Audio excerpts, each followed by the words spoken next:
இன்னைக்கு ரெஸ்ட் அப்படின்னு ஒண்ணு இன்னைக்கு கிறிஸ்துவ உலகத்துல ஒரு ஒரு ஒரு ராங் அண்டர்ஸ்டாண்டிங் இருக்குது. இந்த ரெஸ்ட்டை பத்தியோ ராங் அண்டர்ஸ்டாண்டிங், இலைப்பாறுதல் பத்தியே. ரெஸ்ட்ல இருங்க, இலைப்பாறுதல் இருங்கன்னு நிறைய பேர் என்ன நினைச்சாங்கன்னா ஒண்ணுமே செய்ய வேண்டாம் போல, அப்படியே வீட்லயே உட்காந்துக்கலாம் போல, கத்தரே பாப்பாரு, காக்கா அனுப்புவாரு. எலியாக்கு காக்கா அனுப்புற மாதிரி எனக்கும் காக்காவோட எலி அனுப்பி கறி போட்டு மாசம் மாசம் காக்கா அனுப்பி வாடகை கட்டிடுவார் போல. எப்படி ஆதாம் வந்து இந்த உலகத்துல என்டர் ஆகும் பொழுது எல்லாம் முடிஞ்சிருந்துச்சு. Nothing was incomplete when Adam entered this world. Everything was perfect. I have created everything for you. I have finished everything for you. பிசாசு எதெல்லாம் வந்து உன் வாழ்க்கையில வந்து சீர்குலைத்து போட்டானோ அதை எல்லாத்தையும் நான் சரி பண்ணிட்டேன், அதை எல்லாத்தையும் சரி பண்ணி எல்லாத்தையும் அழகா முடிச்சுட்டேன். இப்ப அந்த இலைப்பாறுதலுக்குள்ள வா அப்படின்றது. எல்லாரும் வந்து எப்படி இருந்தாங்கன்னா தினமும் வேலை செஞ்சுட்டு இருந்தாங்க. இந்த லீவு வெக்கேஷன் கான்செப்ட்லாம் பெருசா கிடையாது போல, டெய்லி வேலை செய்வாங்க. யூதர்களுக்கு மட்டும்தான் இந்த சிஸ்டம் இருந்துச்சு. எந்த சிஸ்டம்? சாபத் சிஸ்டம் இருந்துச்சு. ஏன்னா ஆண்டவர் உண்டாக்குன சிஸ்டம் இது. மற்ற புறஜாதிகள்லாம் இருந்தாங்க பார்த்தீங்களா, கானானியர், அமோரியர், எபூசியர்லாம் இருந்தாங்கல்ல, அவங்கெல்லாம் பார்த்தீங்கன்னா டெய்லி ஒர்க் பண்ணுவாங்களாம். ஏன்னா நிறைய பேர் வந்து என்ன நினைக்கிறாங்கன்னா எல்லாம் நல்லா இருந்தால் தான் பிரதர் ஆண்டவர் வாக்குத்தத்தம் தருவாருன்றார். என்னிடத்துல வாருங்கள், நான் உங்களுக்கு என்ன கொடுப்பேன்? இலைப்பாறுதலை கொடுப்பேன். இந்த சுவிசேஷம் தான் எனக்கு வந்துச்சு. நான் எப்போ அடிமையா இருக்கும் பொழுது வந்துச்சு, நான் பாவத்துல இருக்கும் பொழுது வந்துச்சு, நான் பிசாசின் பிடியில இருக்கும் பொழுது வந்துச்சு, நான் பாவத்துல மரித்து இருக்கும் பொழுது இது எனக்கு வந்துச்சு. ஏன் வந்து பிசாசுக்கு பிடிக்க மாட்டேங்குது சுகமளிக்கிற ஊழியம்? ஏன்னா நீங்க என்ன பண்றீங்க? You are setting him free from oppression and you are bringing him into the rest of God. கட்டுக்குள்ள இருந்து வெளியே கொண்டு வந்து தேவனுடைய இலைப்பாறுதலுக்குள்ள வைக்கிறீங்க.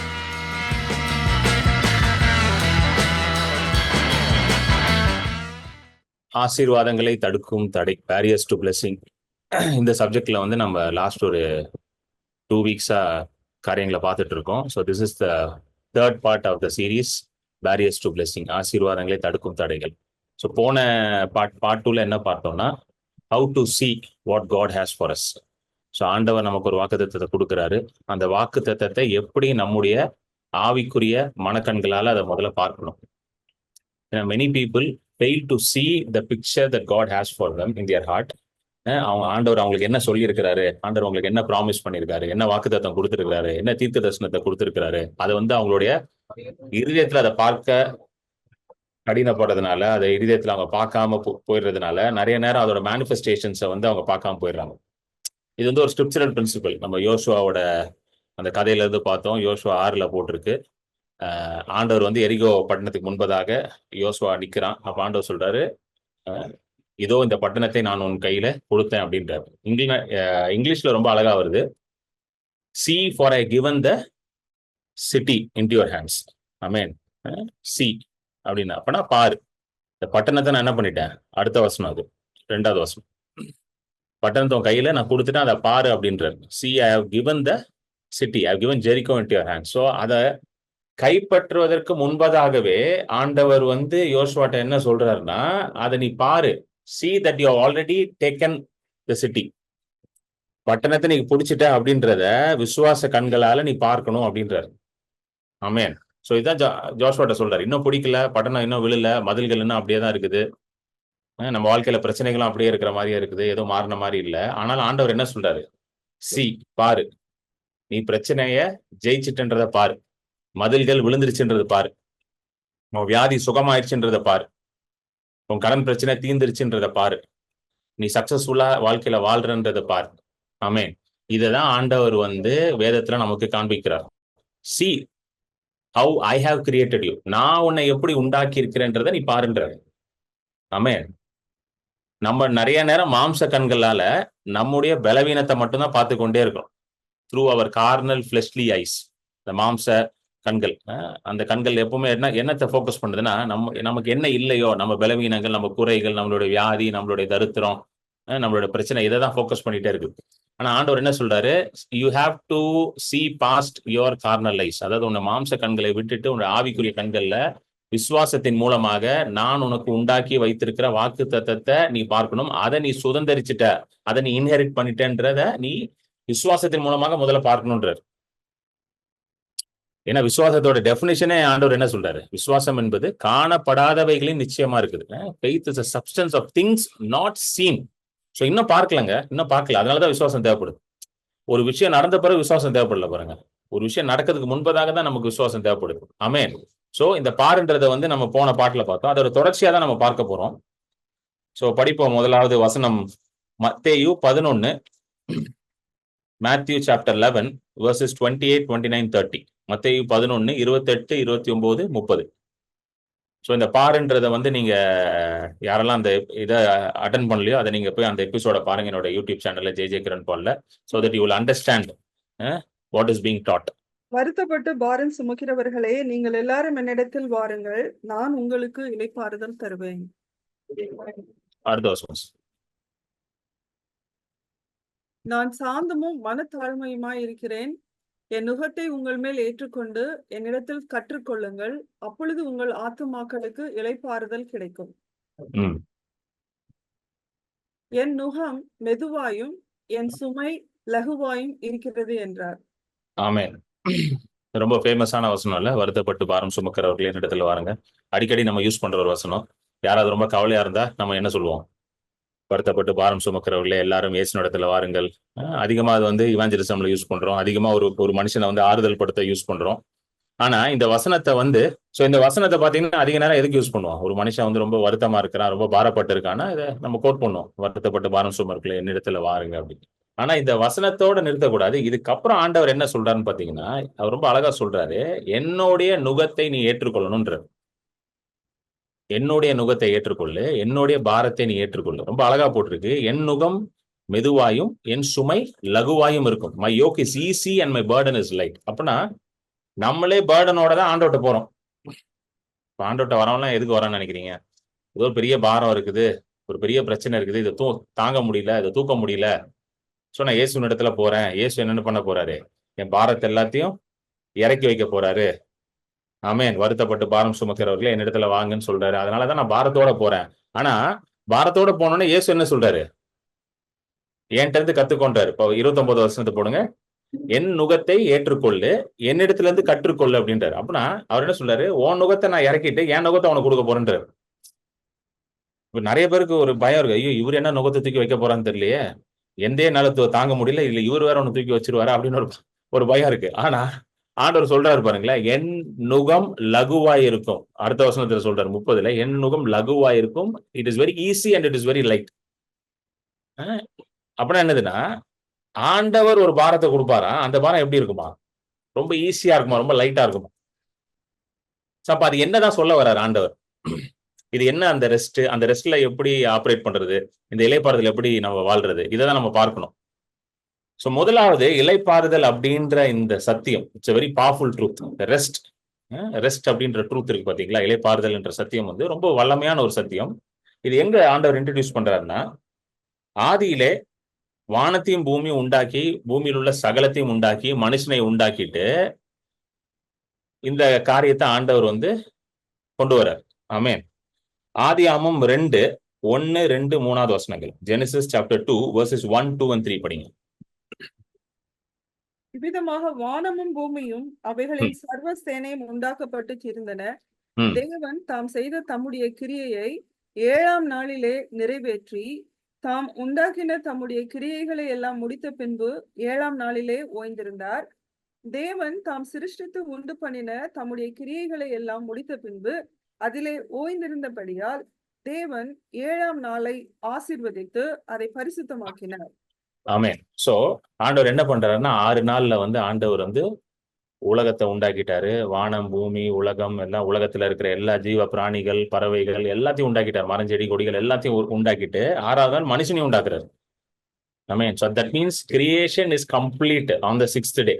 By the end of the 6th day, ஆண்டவர் உண்டாக்குனது எல்லாம் என்ன ஆயிடுச்சு? பரிபூர்ணமாச்சு. It has come to completion. It is finished. அவர் என்ன செய்யணும்னு நினைச்சாரோ செஞ்சு முடிச்சிட்டார். மனுஷனையும் உண்டாக்கிட்டார். உண்டாக்கிட்டு இப்ப 7ஆவது நாள்ல வந்து என்ன சொல்றாரு ஆண்டவர்? இது வந்து பரிசுத்தமான நாள், இது ஓய்வு நாள், கர்த்தர் ஓய்ந்திருந்தான்னு போட்டிருக்கு. ஆண்டவர் வந்து ரெஸ்ட் எடுத்தார். ஆண்டவர் ரெஸ்ட் எடுத்தாருன்னா அப்ப 6 நாள் என்ன ரொம்ப கஷ்டப்பட்டு வேலை பார்த்திருப்பாரா? ஒவ்வொன்றையும் கையில எடுத்து செஞ்சு, சூரியனை கையில எடுத்து அழகா மோல்ட் பண்ணி வச்சு ரொம்ப கஷ்டப்பட்டு ஒவ்வொரு நட்சத்திரத்தையும் என்ன பண்ணிருப்பாரு? கையில அப்படியே செஞ்சு, இப்ப செஞ்சு இந்த மண்பாண்டெல்லாம் செய்யறோம்ல, அது மாதிரி செஞ்சு வேர்வெல்லாம் சிந்தி ரொம்ப களைப்பா ஓவர் டைம் ஒர்க் பண்ணி, ஏன்னா பெரிய யூனிவர்ஸ் பாருங்களேன், கொஞ்சம் நிறைய வேலை செய்யணும். ஓவர் டைம் ஒர்க் பண்ணி, மில்கிவே கேலக்சியிலே ஏகப்பட்ட ஸ்டார்ஸ் இருக்குது. நிறைய வேலை இருந்திருக்கும். அப்போ எல்லாம் பண்ணி அப்புறம் ஒவ்வொரு பிராணியும் கிரியேட் பண்ணி, ஒவ்வொரு ஃபிஷ், ஒவ்வொரு இது ஆனிமல்ஸ் பிளான்ஸ் எல்லாம் கிரியேட் பண்ணி பயங்கரமா வேலை பார்த்துருப்பாரா? அதனால ரெஸ்ட் தேவைப்படுதா? அஹ் கிடையாது. அதனால அவர் ரெஸ்ட் எடுக்கல. பாருங்க, ஏசாயா 40 ஏசாயா தீர்க்கதரிசி சொல்றாரு. ஏசாயா 40:28 படிங்க சிஸ்டர். ஐசாயா 40:28. பூமியின் கடையாந்தரங்களை சிருஷ்டித்த கர்த்தராகிய அநாதி தேவன் ம் சோர்ந்து போவதும் இல்லை, இளைப்படைவதும் இல்லை. இதை நீ அறியாயோ? இதை நீ கேட்டதில்லையோ? அவருடைய புத்தி ஆராய்ந்து முடியாதது. இதை நீ அறியாயோ, இதை நீ கேட்டதில்லையோ? Have you not heard this? Have you not known this?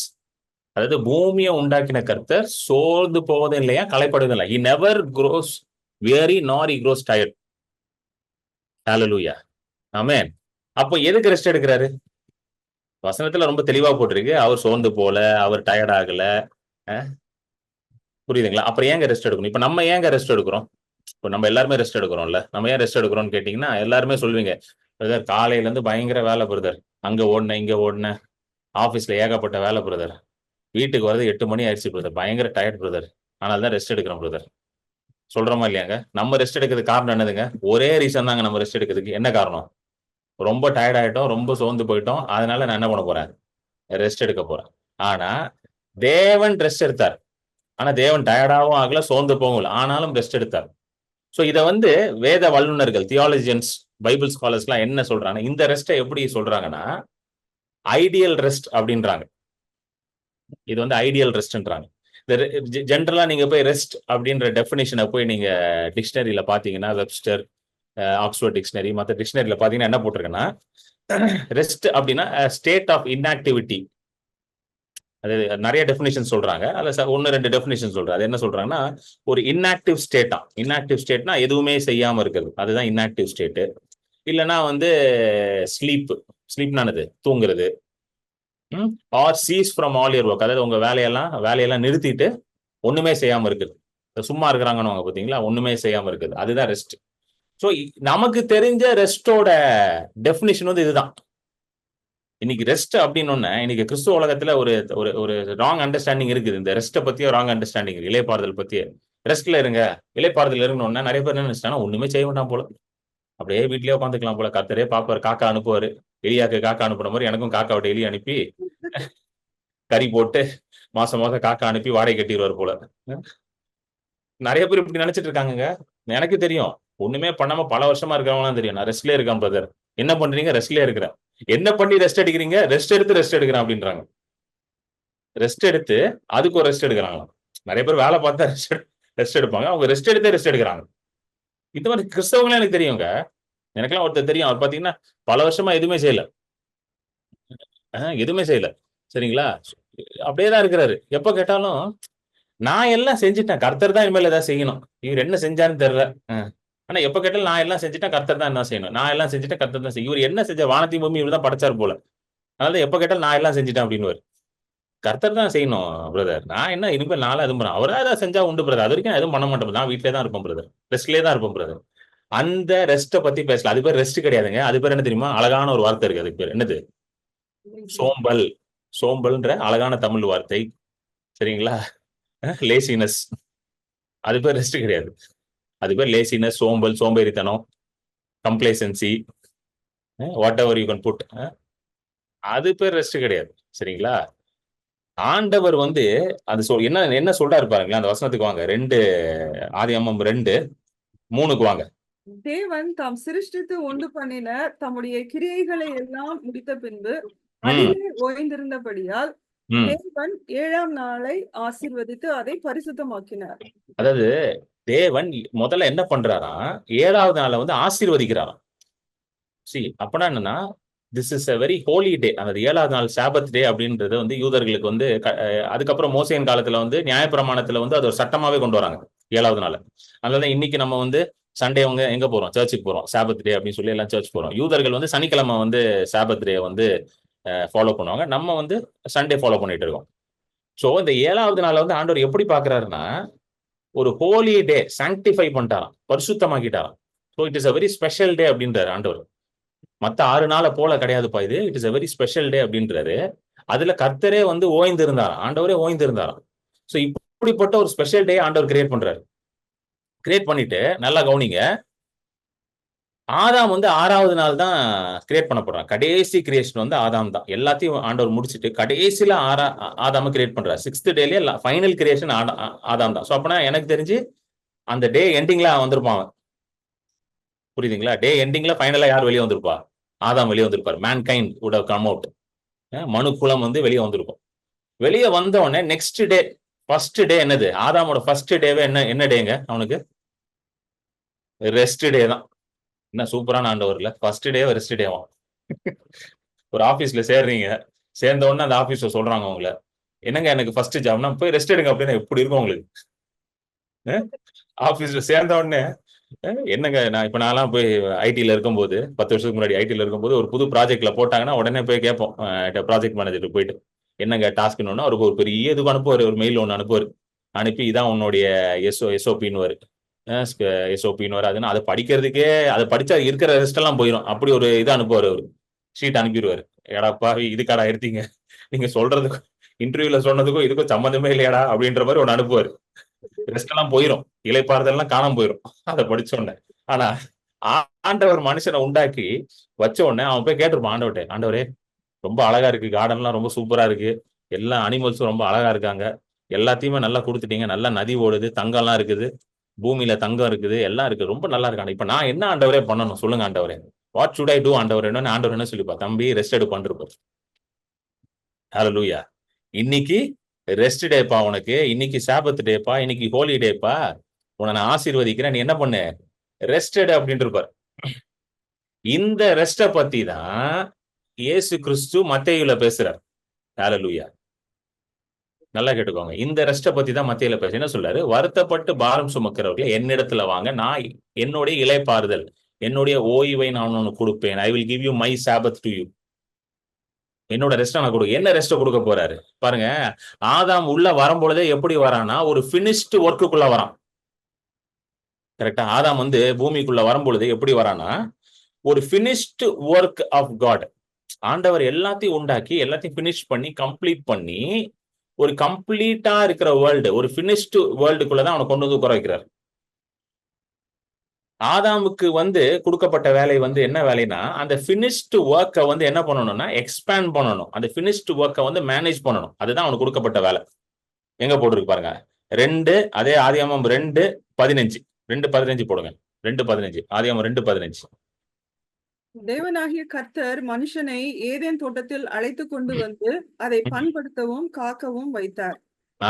பண்படுத்தவும் காக்கவும் வைத்தார். இங்கிலீஷ்ல போட்டிருக்கு, he took him and put him in the garden to tend and keep it. Tend பண்படுத்தவும்னா அதை நல்லா பாதுகாக்கணும், எல்லாம் பண்ணணும், காக்கவும். ஸோ மேனேஜும் பண்ணணும், ப்ரொடெக்டும் பண்ணணும். ஸோ ஆதாமோட வேலை என்னது? பினிஷ்டு ஒர்க்கை வந்து மெயின்டைன் பண்ணி கொண்டு போகணும். ஹல்லேலூயா. புதுசா எதையும் அவனை உண்டாக்க சொல்ல ஆண்டவரே, இருக்கிறத நல்லா மல்டிப்ளை பண்ணுன்றார்.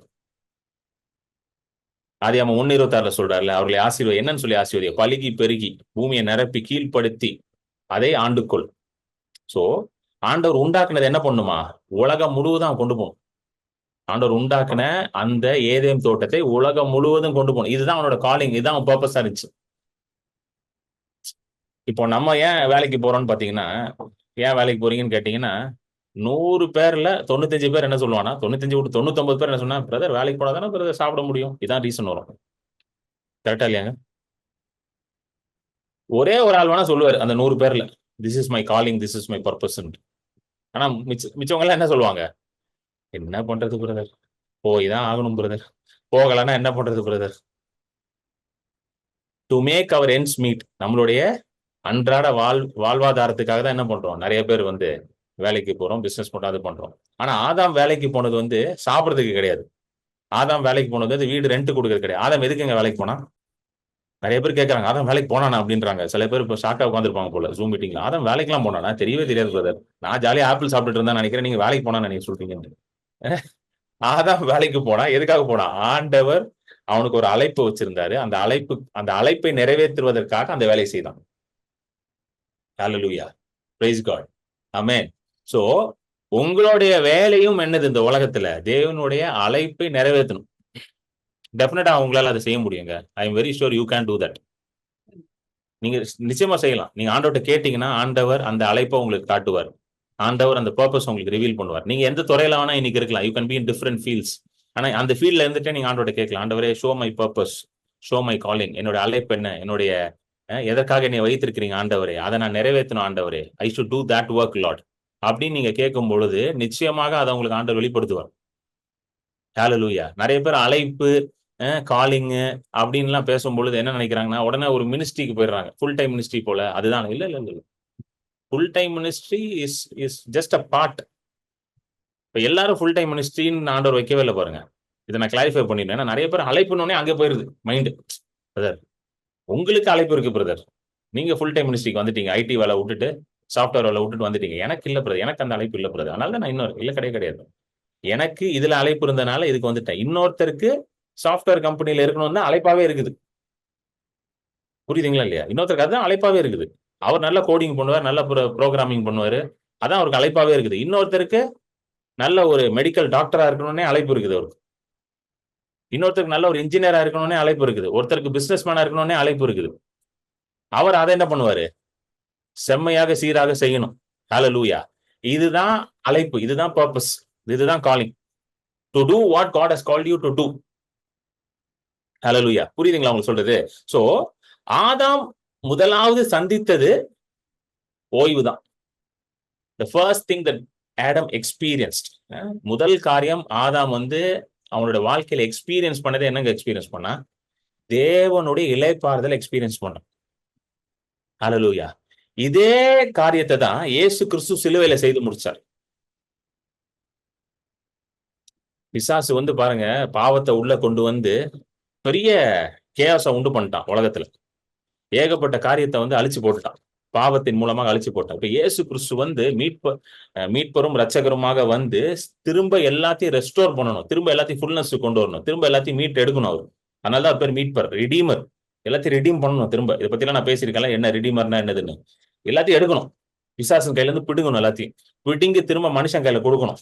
அதை செஞ்சுட்டு இயேசு சிலுவையில என்ன சொல்றாரு பாருங்க, யோவான் 19:30.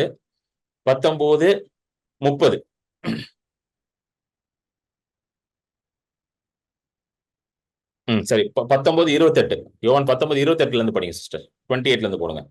அதன் பின்பு எல்லாம் முடிந்தது என்று இயேசு அறிந்து வேத வாக்கியம் நிறைவேறத்தக்கதாக தாகமாயிருக்கிறேன் என்றார். காடி நிறைந்த பாத்திரம் அங்கே வைக்கப்பட்டிருந்தது. அவர்கள் கடற்காளானை காடியிலே தோய்த்து ஈசோப்பு தண்டில் மாட்டி அவர் வாயினிடத்தில் நீட்டி கொடுத்தார்கள். இயேசு காடியை வாங்கின பின்பு முடிந்தது என்று சொல்லி தலையை சாய்த்து ஆவியை ஒப்பு கொடுத்தார். 28வது வசனம் ரொம்ப முக்கியம். எல்லாம் முடிந்தது என்பதை இயேசு அறிந்து. இயேசு சிலுவையில தொங்கிட்டு இருக்கிறாரு. அப்போ இயேசுக்கு அந்த வெளிப்பாடு வந்துருச்சு. நான் என்ன பர்பஸ்க்காக இங்க வந்தனோ அந்த பர்பஸை நான் என்ன பண்ணிட்டேன், இப்போ நிறைவேற்றிட்டேன், அதை முடிச்சிட்டேன் அப்படின்ற அந்த ரெவலேஷன் உள்ள வருது இப்போ அவருக்கு. ஹalleluya, praise God. எல்லாம் முடிந்தது என்பதை அறிந்து. சொல்லுங்க, இது ரொம்ப முக்கியமான ஸ்டேட்மெண்ட்டுங்க எனக்கு. After this, Jesus knowing that all things were now accomplished. Powerful statement. பாருங்க, சிலுவையில தொங்கும் பொழுது பயங்கர வலி இருந்திருக்கும் அவருக்கு. ஏன்னா அவர் மாம்சமும் ரத்தமும் உடையவராக தான் வந்தார். அவர் இங்க கடவுளா வந்திருந்தாருன்னா அந்த வழியெல்லாம் அவருக்கு தெரிஞ்சிருக்காது. ஆனா அவர் நம்மை போலவே மாம்சம் ரத்தம் உடையவராக தான் வந்தார். எபிரேயர் 2:14 அதான் போட்டிருக்கு. ஹalleluya. பிள்ளைகளை போல தான் வராரு. ஆமென். அப்போ அந்த வழியிலையும் அவருக்கு அந்த ரெவலேஷன் வருது. எல்லாம் முடிஞ்சிருச்சு, எதை செய்யணும்னு நான் வந்தேனோ அதை செஞ்சு முடிச்சுட்டேன், மனு குலத்தை நான் மீட்டு எடுத்துட்டேன். ஹalleluya. ஒரு புதிய சிருஷ்டியை நான் என்ன பண்ணிட்டேன், உண்டாக்கிட்டேன். I created a new creation now. இயேசு கிறிஸ்து சிலுவைக்கு போனது எதற்காகனா, வெறும் நம்மளை அப்படியே ரட்சித்து பரலோகத்துக்கு போய் கொண்டு போய் சேர்க்கறது மட்டும் கிடையாது. எதுக்காக வந்தாரு அவரு? ஒரு புதிய சிருஷ்டி, ஒரு புது ஸ்பீசிஸை உண்டாக்கணும், ஒரு நியூ கிரியேஷனை கொண்டு வரணும். இந்த new creation it is for more superior than the atomic creation. இந்த புது சிருஷ்டி ஆதாமை விட பல மடங்கு என்னதானதான் சுப்பீரியர் ஆனது. எனக்கு ஆண்டவர் ஒரு நாள் பேசிட்டு இருந்தாரு. ஏன்னா நிறைய நேரம் நான் யோசிப்பேன், ஆதாம் லெவலுக்கு கொண்டு வந்துட்டாரு இப்போ திரும்பி. இப்படி அந்த ஆதாம் விழுகிறதுக்கு முன்பதாக இருந்த மாதிரி நம்மளே ஆக்கிட்டாரு, இப்போ மீட்டு எடுத்துட்டாருன்ட்டு. அப்ப ஆண்டவர் சொன்னார், இல்ல ஆதாமுக்குள்ள பரிசுத்த ஆவியானவர் கிடையவே கிடையாது. இன்னைக்கு உங்களுக்குள்ள பரிசுத்த ஆவியானவர் இருக்காரு. ஹalleluya, ஆமென். ஆதாமுக்கு அந்த அந்த ஸ்லாக்கியம் கொடுக்கவே இல்லை பாருங்களேன். ஆபிரகாமுக்கு அந்த பாக்கியம் இல்லை. Not all the Old Testament saints, அவங்க யாருக்குமே அந்த இது இல்லை. பரிசுத்தாவியான் வருவாரு, அந்த அந்த நேரத்துக்கு வருவாரு, அப்புறம் எடுத்துக்கொள்ளப்படுவாரு. சில தீர்க்கதரிசிகள் மட்டும்தான் பரிசுத்தாவியானரை பர்மனண்டா வச்சிருந்தாங்க. ஆனா நிறைய நேரம் இல்ல, அப்படி கிடையாது. ஆனா இன்றைக்கு உங்களுக்கு பரிசுத்தாவியானவரை பர்மனண்டா உள்ள கொடுத்துட்டார். Is a permanent resident inside of you. ஹalleluya.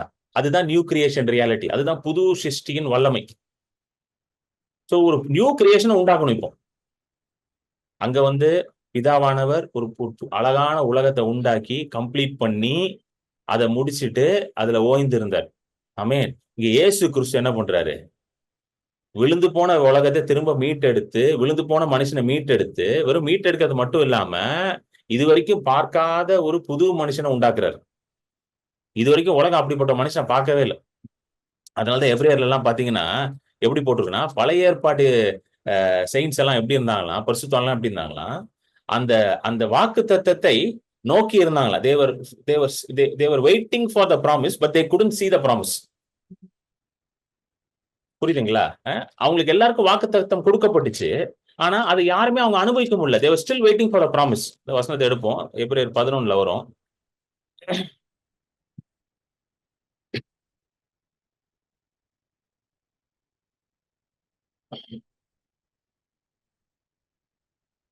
ம் 39-40. இவர்கள் எல்லாரும் விசுவாசத்தினாலே நற்சாட்சி பெற்றும் ம் வாக்குத்தத்தம் பண்ணப்பட்டதை அடையாமற் போனார்கள். ம் அவர்கள் நம்மை அல்லாமல் பூரணராகாதபடிக்கு விசேஷித்த நன்மையானதொன்றை தேவன் நமக்கென்று முன்னதாக நியமித்திருந்தார். பாருங்க, அவர்கள் வந்து விசுவாசத்தினால் நற்சாட்சி பெற்றிருந்தாலும் வாக்கு பண்ணப்பட்டதை என்ன பண்ணார்களாம்? அவர்கள் அடையாம போனால நம்மை அல்லாமல் அவர்கள் பூரணமாகவே முடியாதாம். சோ ஓல்ட் டெஸ்ட்மென்ட் செயின்ஸ் எப்படி இருக்காங்களா, நம்ம இருக்கும் பொழுது அவங்களுக்கே கம்ப்ளீஷன் வருது. இப்போ உங்களையும் என் மூலமாக தான் என்ன ஆகுது? அந்த வாக்கு தத்தமே பூரணமாகுது. என்னங்க ரொம்ப ரொம்ப டீப்பா இருக்குன்றீங்களா? என்ன பிரதர் இப்படிலாம் சொல்றீங்கன்றீங்களா? ஆமென். நல்லா பாருங்க, இன்னைக்கு புதிய ஏற்பாட்டு விசுவாசி எல்லாருக்கும் இருக்கிற அட்வான்டேஜ் என்ன தெரியுமா? ஓல்ட் டெஸ்ட்மெண்ட்ல இருக்கிற செயின்ஸுக்கும் நமக்கும் இருக்கிற பெரிய அட்வான்டேஜ் என்னன்னா, இன்னைக்கு புதிய ஏற்பாட்டு நியூ கவர்னன்ட் விசுவாசிகள் எல்லாருமே இயேசு கிறிஸ்து மாதிரியே இருக்கும்.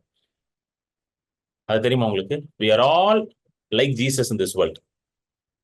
ஒவ்வொருத்தரும் இயேசு கிறிஸ்து மாதிரியே இருக்கணும். ரோமர்ல பவுல் எழுதுறாரு, ரோமர் 8 எழுதுறாரு, இயேசு கிறிஸ்து முதற் பேரான குமாரன்றார். முதற் பேரான குமாரனா எல்லா குமாரர்களையும் அவர் தான் மூத்தவர். அப்படின்னா நம்ம எல்லா குமாரர்கள், நமக்கு மூத்தவர் அவர். அப்ப நம்ம எல்லாருமே எப்படி இருக்கோம்? இயேசுவை போலவே இருக்கிறோம். அவர் தான் முதற் பலன் போட்டிருக்கு. மரித்தோர்ல இருந்து உயிரோட வந்த முதற் பலன். he is the first fruit among the dead. So அவர் தான் முதற் பலன். நம்ம எல்லாமே அதுக்கப்புறம் வந்த பலன்கள். சோ நம்ம எல்லாருமே யாரை போல இருக்கிறோம்? இயேசுவை போலவே இருக்கிறோம். அப்ப நம்ம எல்லாருக்குள்ளும் எப்படிப்பட்ட வல்லம் இருக்கு? இயேசு கிறிஸ்துவை போலவே அதே வல்லமை உள்ள உட்கார்ந்துகிட்டு இருக்கு. ஹல்லேலூயா. புரியுதுங்களா உங்களுக்கு சொல்றது? எத்தனை பேருக்கு புரியுது இது? Same power is inside of you. இதை உண்டாக்குறதுக்காக தான் இயேசு கிறிஸ்து சிலுவையில தொங்கினார். அவர் சிலுவையில பாடுபடுறதுக்கே அந்த நியூ கிரியேஷன் உண்டாக்கணும். அந்த நியூ கிரியேஷன் எப்படி இருக்கணும்? இயேசுவை போலவே இருக்கணும். இயேசுக்கு ஜூனியரா இருக்கக்கூடாது, இயேசுவை போலவே இருக்கணும். Just like Jesus the new creation should be not inferior to Jesus, not lesser than Jesus, but same like Jesus. இதுக்காக தான் சிலுவையில தொங்கிட்டாரு. தொங்கி அதை முடிச்ச பிறகு அவர் என்ன சொல்றாரு? எல்லாம் முடிந்ததுன்றார். இன்னொரு வசனம் காட்டுறேன், கொலோசியர் 1:18. அவரே சபையாகிய சரீரத்துக்கு தலையானவர், எல்லாவற்றிலும் முதல்வராய் இருக்கும்படி அவரே ஆதியும் மரித்தோரிலிருந்து எழுந்த முதற் பேருமானவர். பாருங்க, இதுல ரொம்ப இந்த வசனத்தை அப்படியே ஸ்கிரீன்ல வைங்க. ரொம்ப அவரே சபையாகிய சரீரத்துக்கு தலை. சோ அவர் தான் நம்மளுடைய தலை, நம்ம தான் சரீரம், சபை.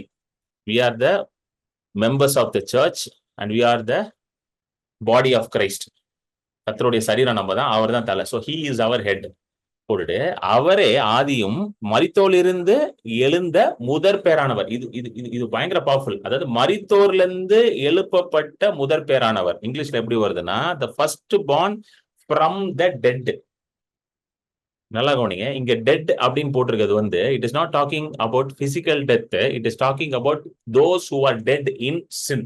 பாவத்தில் மரித்தவர்கள். ரோமர்ல எழுதுறாருல, பாவத்தில் மரித்த நம்மை அப்படின்னு எழுதுறாருல. we who were dead in our trespasses அப்படின்னு வரும், பவுல் எழுதுவார். அதுதான் பவுல் இங்க மென்ஷன் பண்றாரு. பாவத்துல மரித்தாங்க பாத்தீங்களா, அந்த மரித்தோர்ல இருந்து பாவத்துல மரித்த நம்மளை ஆண்டவர் உயிரோடு எழுப்பி இருக்கிறார். ரட்சிப்பின் மூலமாக, தம்முடைய ரத்தத்தின் மூலமாக இன்றைக்கு நம்மை பாவத்திலிருந்து மரித்த நம்மை உயிரோடு எழுப்பி இருக்கிறார், நியூ கிரியேஷனா. அந்த நியூ கிரியேஷனுக்கு ஃபர்ஸ்ட் பார்ன் யாரா? ஜீசஸ். புரியுதுங்களா? இப்போ ஒரு ஃபேமிலி இருக்குன்னு வச்சுக்கோ, ரிச் ஃபேமிலி இருக்கு. ரிச் ஃபேமிலியில 10 பிள்ளைங்க இருக்கிறாங்க. 10 பிள்ளைங்கள்ல ஃபர்ஸ்ட் பார்ன் ஒருத்தர் இருக்கிறாரு. அந்த ஃபர்ஸ்ட் பார்னுக்கு இருக்கிற ஈக்குவல் ஷேர் தான் எல்லாருக்கும் கொடுப்பாங்க. கரெக்டா இல்லையாங்க? 10 பிள்ளைங்களுக்கும் எப்படி பண்ணுவாரு அந்த அந்த பணக்கார அப்பா? எல்லாருக்கும் ஒரே ஷேர் தான் கொடுப்பாரு, ஒரே ஆக்சஸ் தான் கொடுப்பாரு, ஒரே அதிகாரம் தான் கொடுப்பாரு. மூத்த பிள்ளைக்கு மட்டும் நிறைய கொடுப்பாரு, மற்ற பிள்ளைலாம் தரையில உட்காந்துருக்கும். அப்படியா? கிடையாது. எல்லாருக்கும் என்ன கொடுப்பாங்க? Everything will be equal to them. எப்படி மூத்த பிள்ளை அப்பாவை ஆக்சஸ் பண்றாரோ அதே போலதான் இளைய மகனும் என்ன பண்ணுவான்? அப்பாவை ஆக்சஸ் பண்ணுவான். எத்தனை பேருக்கு புரியுது நான் சொல்றது? இததான் கொலோசியர்ல போட்டிருக்காங்க. அந்த போடுங்க, இந்த வருஷம் திரும்ப போடுங்க. அவரே சபையாகிய சரீரத்துக்கு தலை. சோ அப்ப நமக்கு தலையே அவர் தான். தலைன்னா என்னது? It's very important organ in the body. Head is very important. இங்க இருந்தா எல்லாமே நடக்குது. உங்க வில்லு, எமோஷன்ஸ் எல்லாம் எங்க இருந்துங்க வருது? பிரெயின்ல இருந்து தான் வருது. கரெக்டா? கால்ல இருந்து வருதா? சில பேர் கால்ல இருந்து வருதுன்னு நினைச்சுக்கிட்டு இருக்காங்க. தலையில இருந்து தான் வருது. பிரெயின்ல இருந்தா எவ்ரி திங் இஸ் கம்மிங். நீங்க thought pattern, thinking, decision making, நீங்க என்ன பேசுறீங்க, என்ன சிந்திக்கிறீங்க, என்ன படிக்கிறீங்க, என்ன பாக்குறீங்க, என்ன கேட்கறீங்க, எல்லாமே எங்க இருந்து வருது? தலையில இருந்தா அது வருது. அதனாலதான் பவுலுக்கு வந்து தீமோத்திக்கு வந்து பவுல் சொல்றாரு, ஆண்டவர் பயத்தின் ஆவியை கொடுக்கலப்பா உனக்கு, அன்பின் ஆவி, பலத்தின் ஆவி, தெளிந்த புத்தின் ஆவி, சவுண்ட் மைண்ட கொடுத்திருக்கிறான்றாரு. சொல்லுங்க, சவுண்ட் மைண்ட். எனக்கு சவுண்ட் மைண்ட் இருக்குன்னு சொல்லுங்க. ஒவ்வொரு நாள் இதை நீங்க சொல்லணும், எனக்கு சவுண்ட் மைண்ட் இருக்கு, தெளிந்த புத்தியின் ஆவி கொடுக்கப்பட்டிருக்கு. ஏன் இதை நம்ம ஒவ்வொரு நாள் அறிக்கை பண்ணணும்? சவுண்ட் மைண்ட் இருக்குன்றத பாருங்க. தீமோத்தி வந்து பவுலுனால உருவாக்கப்பட்ட ஒரு season. Is a spiritual son of பால். ஆனா அவனுக்கே பயம் வந்துருச்சு. ஒரு காலகட்டத்துல பயம் வந்தோடனே பவுல் வந்து அவனை தட்டுறாரு வந்து, எப்பா நீ யாருன்னு தெரியுது? முந்தின வசனத்தை போடு விஜய். 1:8 1:6 சரி.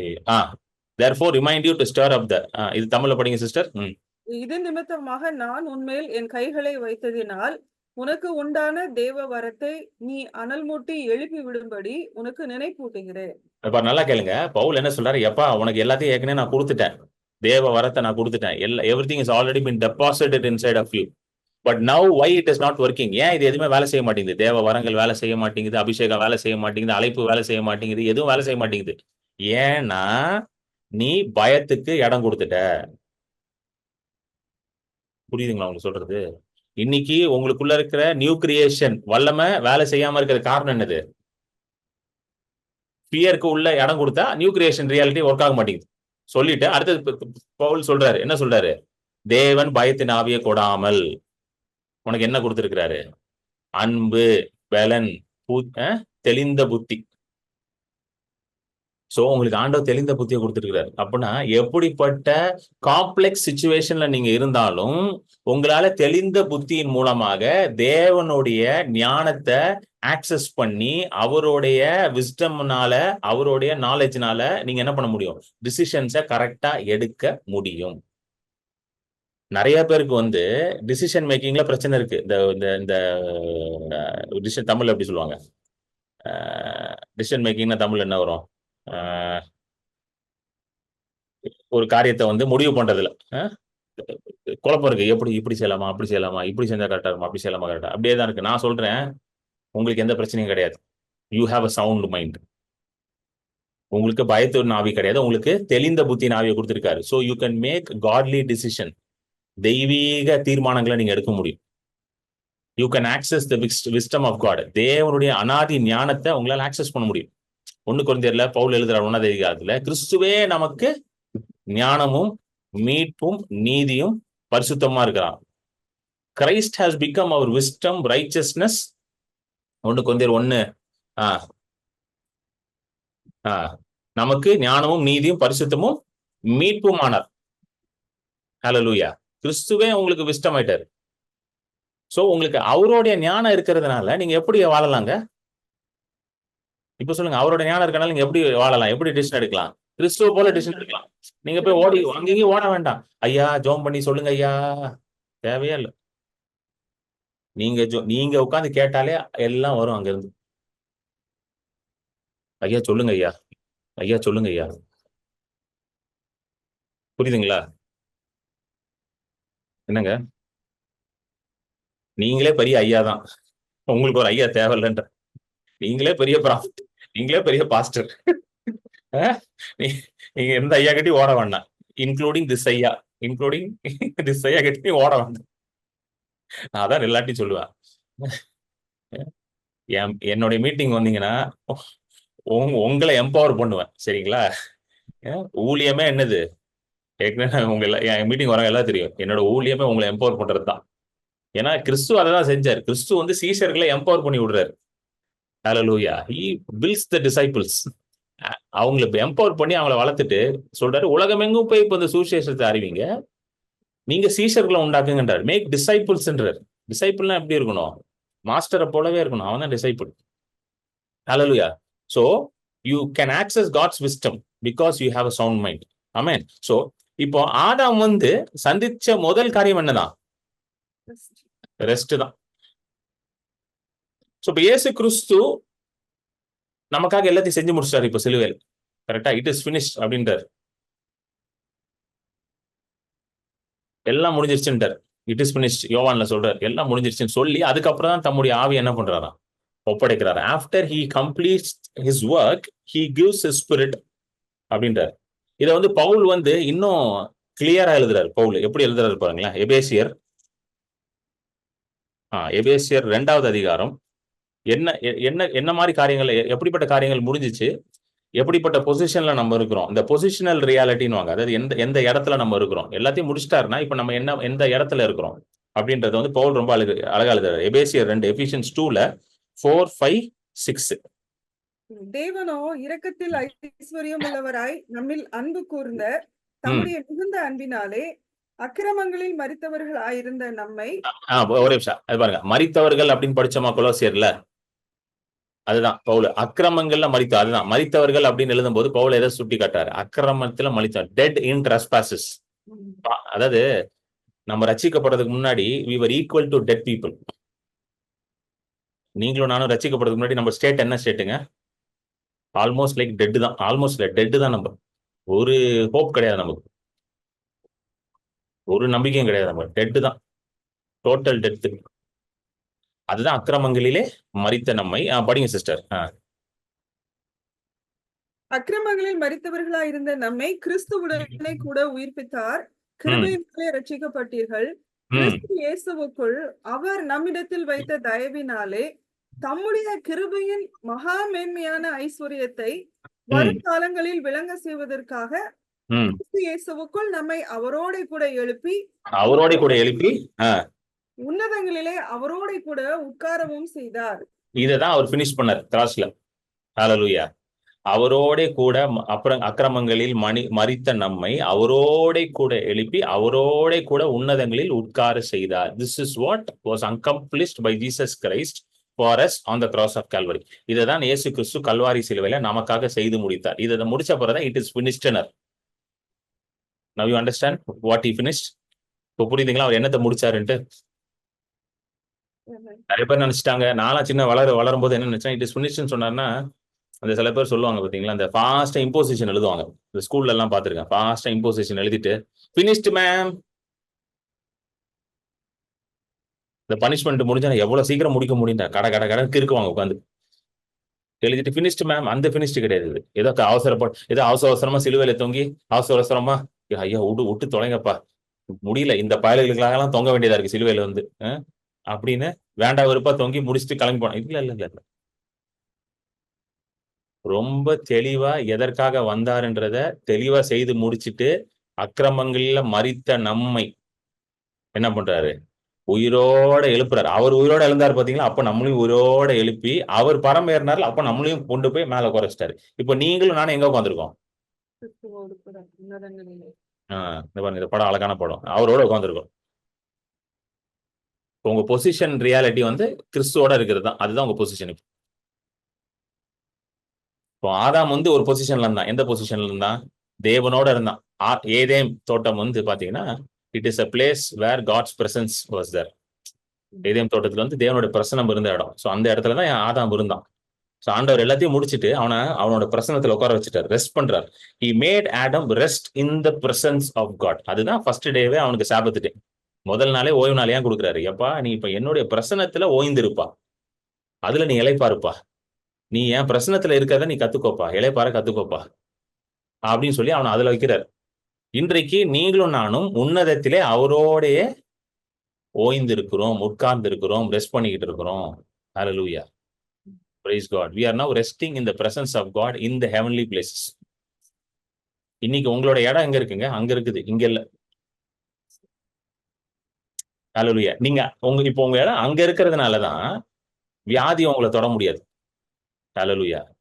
Since you are high up there in the heavenly realm along with Jesus Christ, இயேசுனுடனே அவரோட உட்கார்ந்து இருக்கிறனால உன்னதத்துல வியாதி உங்களை தொட முடியாது. பிசாசு உங்க கிட்டே வர முடியாது. சில பேர் இப்ப பிசாசை பார்த்தா அப்படி பயப்படுறாங்க. நான் யோசிப்பேன், எப்பா பிசாசு தான் நம்மளை பார்த்து பயப்படணும்னு பைபிள்ல போட்டிருக்கு. பிசாசை பார்த்து நீங்க பயப்படணும் எங்கேயோ போட்டிருக்கா? போடவே இல்லை. உங்களுக்கும் பிசாசுக்கும் இப்ப சம்பந்தமே இல்லை. நீங்க எங்கேயோ இருக்கிறீங்க, அவன் எங்கேயோ இருக்கிறான். நமக்கு அங்க இருக்கிறோம் தெரியாதனாலதான் பயம் காட்டிக்கிட்டு இருக்கான் வந்து. இது நான் தனியா ஒரு இது பேச போறேன், நான் பிளான் பண்ணிருக்கேன். ஏன்னா நிறைய கிறிஸ்தவர்களுக்கு பயம் இருக்கு. எனக்கு பிசாசு அட்டாக் ஆகுமான்ட்டு. கிறிஸ்தவர்களுக்கே இந்த பயம் இருக்கு. பிசாசு அட்டாக் மீ அப்படின்னு. நான் தனியா ஒரு மீட்டிங் பண்ண போறேன். கிறிஸ்தவனை பிசாசு அட்டாக் பண்ணுமா அப்படின்ட்டு. ஏன்னா மத்தவனு கூட அந்த நம்பிக்கை இருக்கான்னு தெரியல, நம்மளுங்க நல்லா நம்புறாங்க. அட்டாக் பண்ணிரும் பிரதர் அப்படின்றாங்க. அவன் கூட நம்ப மாட்டான், பிசாசு கூட. நம்மளுக்கு பயங்கரமா நம்புறோம். கண்டிப்பா அட்டாக் பண்ணுவான் பிரதர்ன்றாங்க. அதுக்கு ஒரு தனியா நடத்த போறேன் ஒரு மீட்டிங். பிசாசு வந்து உங்களை ரசிக்கப்பட்டவனை பிசாசு அட்டாக் பண்ணுமா அப்படின்ட்டு. சரிங்களா? கமிங் சூன், சீக்கிரம் வரப்போகுது, ரிலீஸ் பண்றாரு அந்த இதை, ஜூம் மீட்டிங் அவங்களுக்கு. ஆமென். சோ உன்னதங்கள அவரோட உட்காந்துருக்கீங்க. சோ இப்ப வியாதி அவங்களை தொட முடியாது, பிசாசு அவங்களை தொட முடியாது, குறைவு தரித்திரம் அவங்களை தொட முடியாது. சாபம், இந்த பரம்பரை சாபம்ன்றாங்க பாத்தீங்களா? பரம்பரை சாபம், அந்த சாபம் 3ஆம் தலைமுறை 4ஆம் தலைமுறை வரைக்கும் விசாரிப்பேன். இதெல்லாம் நான் பேசியிருக்கேன். இந்த பரம்பரை சாபங்கள் இருக்குதான்ட்டு போன மாசம் பேசினேன். யூடியூப் சேனல்ல பாருங்க, நீங்க போய் ஜெனரேஷனல் கர்சஸ் அப்படின்னு போட்டு கொஸ்டின் மார்க் அதுல போய் பாருங்க. அந்த ஜெனரேஷனல் கர்ஸ் நான் நேற்று உட்காந்து நான் இந்த யூடியூப் வீடியோ எல்லாம் அனாலிட்டிக்ஸ் எல்லாம் பார்த்துட்டு இருந்தேன். அப்போ வந்து இந்த ஜெனரேஷனல் கர்சஸ்ன்ற வீடியோக்கு வந்து 2 பேர் டிஸ்லைக் பண்ணியிருக்கான். ஒரு 10 பேர் லைக் போட்டிருக்கான், 2 பேர் டிஸ்லைக் பண்ணியிருக்கான். அப்புறம் அந்த ரீசெண்டா பேசணும்ல, போன மாசம் 3 வழிகள் சுகத்தை பெற்றுக்கொள்வதற்கு, அதுக்கும் ஒரு 2 பேர் டிஸ்லைக் பண்ணியிருக்கான். மிச்சது எல்லாத்துக்குமே வந்து லைக் மட்டும்தான் இருக்கு. அப்பதான் யோசிச்சேன், நம்ம ஆளுங்களுக்கு வந்து சாபம் இல்ல, நீ சுகமா இருக்கலாம்னு சொன்னா பிடிக்க மாட்டேங்குது நம்ம ஆளுங்களுக்கு. அதை கண்டுபிடிச்சிட்டணும். அதாவது பேசிக்கா நல்லா இருப்பீங்கன்னு சொன்னா அது எப்படி பிரதர் நல்லா இருக்க முடியும் அப்படின்றவானுங்க. அதெல்லாம் இல்ல பிரதர், பரம்பரையா சில சாபம் வரும் பிரதர். இந்த வீடியோக்கு தான் ஒரு 2 பேர் டிஸ்லைக் போட்டிருக்கான், ஜெனரேஷன் கர்சஸ்க்கு. ஏன்னா இந்த வீடியோல என்ன பேசியிருக்கேன்? கிறிஸ்து சாபமானார், நியாயப்பிரமாணத்தின் சாபத்திலிருந்து நீங்களாக்கினார். நானா பேசினேன்? ஆண்டவர் போட்டிருக்கதை நான் பேசுறேன். அது பிடிக்க மாட்டேங்குது. அது எப்படி பிரதர்? பரம்பரையா வந்துதானே ஆகணும் பிரதர். அதாவது ஆண்டவரே வேணாம் சொன்னாலும் இவங்க இழுத்துட்டு வந்துருவானுங்க போய். அதே மாதிரி வியாதியில இருந்து சுகமா இருக்குன்னா அது எப்படி பிரதர்? வியாதி இருக்கணும் பிரதர், கேன்சர் வரணும் பிரதர், வரணும் சொன்னா எல்லாம் வரதான் செய்யும். மத்த வீடியோ எதுக்குமே டிஸ்லைக் இல்ல. அப்பதான் நினைச்சேன், ஆஹா, கர்த்தர் நல்லவன் பிரசங்கம் பண்ணா டிஸ்லைக் பண்றானுங்க. கர்த்தர் அடிப்பார், காலை உடைப்பார், தலையை கழட்டுவார்னா சூப்பர் பிரசங்கம் பிரதர். சான்ஸ் இல்ல பிரதர். இன்னைக்கு ஆண்டவர் என்னோட வல்லமையா பேசினார் பிரதர், காலை கழட்டுறாரு பிரதர். எனக்கு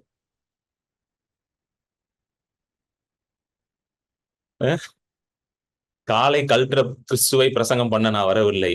கால் இல்லாதவனுக்கு காலை கொடுக்கிற உண்டு பண்ற கிறிஸ்துவை பிரசங்கம் பண்ண வந்திருக்கிறேன். சப்பானியா இருக்கிறவனை எழும்பி நடக்க செய்கிற கிறிஸ்துவை பிரசங்கம் பண்ண வந்திருக்கிறேன். ஆனா நம்மளுங்க என்ன தெரியுமா சொல்லுவானுங்க? சப்பானியை பார்த்தா, நீ ஏதோ பாவம் பண்ணிருக்கையா, உன் அம்மா அப்பா ஏதோ பாவம் பண்ணிருக்காயா, உன் தாத்தா ஏதோ பாவம் பண்ணிருக்காயா, அதனாலதான் நீ சப்பானியா பிறந்த. ஆனா இயேசு அப்படியா சொன்னாரு? பேதுரு யோவான் அப்படியா சொன்னாங்க? என்னிடத்துல என்ன இருக்கோ கொடுக்குறேன், இயேசு நாமத்துல எலும்பு அப்படின்னாரு பேதுரு. சப்பானியை பார்த்து நிறைய பாவம் பண்ணிருக்காங்க, பிறந்ததுல இருந்தே சப்பானியா இருக்கு அப்படின்னு பேதுரு சொன்னாரா? கிடையாது. வியாதி தேவனுடைய சித்தம் கிடையாது. சாபம் தேவனுடைய சித்தம் கிடையாது. தரித்திரம் தேவனுடைய சித்தம் கிடையாது. குறைவு தேவனுடைய சித்தம் கிடையாது. ஹல்லேலூயா. இயேசு கிறிஸ்து ஜீவனை கொடுக்க வந்தார், அந்த ஜீவன் பரிபூரணமாக்கும்படி வந்தார். He came to give life and make it abundant. ஆவி, ஆத்மா, சரீரம், பொருளாதாரம், குடும்ப வாழ்க்கை, பிள்ளைகளோட வாழ்க்கையில கையின் பிரயாசம் எல்லாத்திலும் நீங்க எப்படி இருக்கணுமாங்க? அப்படி அபண்டண்டா இருக்கணுமா? எல்லாமே நிரம்பி ஓடணும். என் பாத்திரம் நிரம்பி வழிகிறதுன்னு சொல்லணும் நீங்க. இதுக்காக தான் இயேசு வந்து சிலுவையில தொங்கி பாடுபட்டு மற்றவர்களால் அவர் என்ன பண்ணப்பட்டாரு? எல்லாரும் வந்து அவரை இன்சல்ட் பண்றாங்க, கேவலப்படுத்துறாங்க. இதெல்லாம் எதுக்கு ஏற்றுக்கொண்டாரு? நீங்க அந்த அபண்டன்ட் லைஃப்குள்ள இருக்கணுன்றதுக்காக. இதெல்லாம் முடிச்சிட்டு தான் அவர் என்ன சொன்னார்? இட் இஸ் பினிஷ்ட்னர். இப்போ இயேசு இதெல்லாம் முடிச்சிட்டு என்ன சொல்றாரு உங்ககிட்ட பார்த்து? வருத்தப்பட்டு பாரம் சுமக்கிறவர்களே என்னிடத்துல வாங்க, நான் என்னுடைய இளைப்பாறுதல் உனக்கு தரேன் அப்படின்ற. ஹல்லேலூயா, ஹல்லேலூயா, ஆமென். இதுக்காக தான் ஆண்டவர் வந்து அந்த சாபத்திரையை உண்டாக்குறார். என்ன சொல்றாரு ஆண்டவர்? எல்லாத்தையும் நான் முடிச்சிட்டேன்ப்பா, இப்போ நீ வந்து நான் முடித்த காரியத்துக்குள்ள என்டர் ஆகுன்றார். எப்படி ஆதாம் வந்து இந்த உலகத்துல என்டர் ஆகும் பொழுது எல்லாம் முடிஞ்சிருந்துச்சு. Nothing was incomplete when Adam entered this world. Everything was perfect. Whatever he needed for his life was there. அவன் ஜீவனுக்கு தேவையானது எல்லாமே இருந்துச்சாங்க. ஒரு பெர்ஃபெக்ட் அபண்டன்ட் வேர்ல்டுக்குள்ளதான் அவன் என்டர் ஆகிறான். அதான் இயேசு சொல்றாரு, I have created everything for you, I have finished everything for you. பிசாசு எதெல்லாம் வந்து உன் வாழ்க்கையில வந்து சீர்குலைத்து போட்டானோ அதை எல்லாத்தையும் நான் சரி பண்ணிட்டேன், அது எல்லாத்தையும் சரி பண்ணி எல்லாத்தையும் அழகா முடிச்சிட்டேன். இப்ப அந்த இளைப்பாறுதலுக்குள்ள வா அப்படின்றது. கம் இன்டு தட் ரெஸ்ட் அப்படின்றது. ஹல்லேலூயா.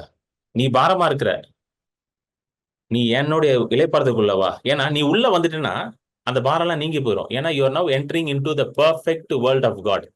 தேவன் உண்டாக்குன அந்த அழகான உலகத்துக்குள்ள நீ வர அப்படின்றது. ஹல்லேலூயா, ஆமென். சோ இந்த ஓய்வு நாளை பத்தி சில காரியங்களை பார்ப்போம். ரொம்ப இன்ட்ரெஸ்டிங்கான சில காரியங்களை பார்க்கலாம். ஓய்வு நாளை பத்தி லேவிராம புஸ்தகத்தெல்லாம் பாத்தீங்கன்னா மோசே வந்து நிறைய காரியங்கள் எழுதுறாரு. எந்த அளவுக்கு ஆண்டவர் வந்து ஓய்வு நாளை வந்து பரிசுத்தமா பாக்குறாரு அப்படின்னா, மோசேன் காலத்துல வந்து இஸ்ரவேல் ஜனங்களுக்கு அது ஒரு சட்டமாவே கொண்டு வந்துட்டார். It has become a law during the times of Moses. லேவிராம புஸ்தகம் 25வது வசனம் எடுத்துக்கோங்க. எந்த அளவுக்கு ஆயிடுச்சுன்னா 7வது நாள் மட்டும் ஓய்வு நாள் இல்லையா, 7வது வருஷத்தையே ஓய்வு நாளா மாத்தாரு. அதுல சில ஆழமான சத்தியங்கள் இருக்கு, நம்ம படிப்போம். லேவியராமம் 25, லெவிட்டிகஸ் 25 முதல் 4 வசனம். லெவிட்டிகஸ் 25 1 2 3 4 முதல் 4 வசனங்கள் படிங்க சிஸ்டர். கர்த்தர் சீனாய் மலையில் மோசேயை நோக்கி, நீ இஸ்ரவேல் புத்திரரோட சொல்ல வேண்டியது என்னவென்றால், நான் உங்களுக்கு கொடுக்கும் தேசத்திலே நீங்கள் போய் சேர்ந்திருக்கும் போது தேசம் கர்த்தருக்கென்று ஓய்வு கொண்டாட வேண்டும்.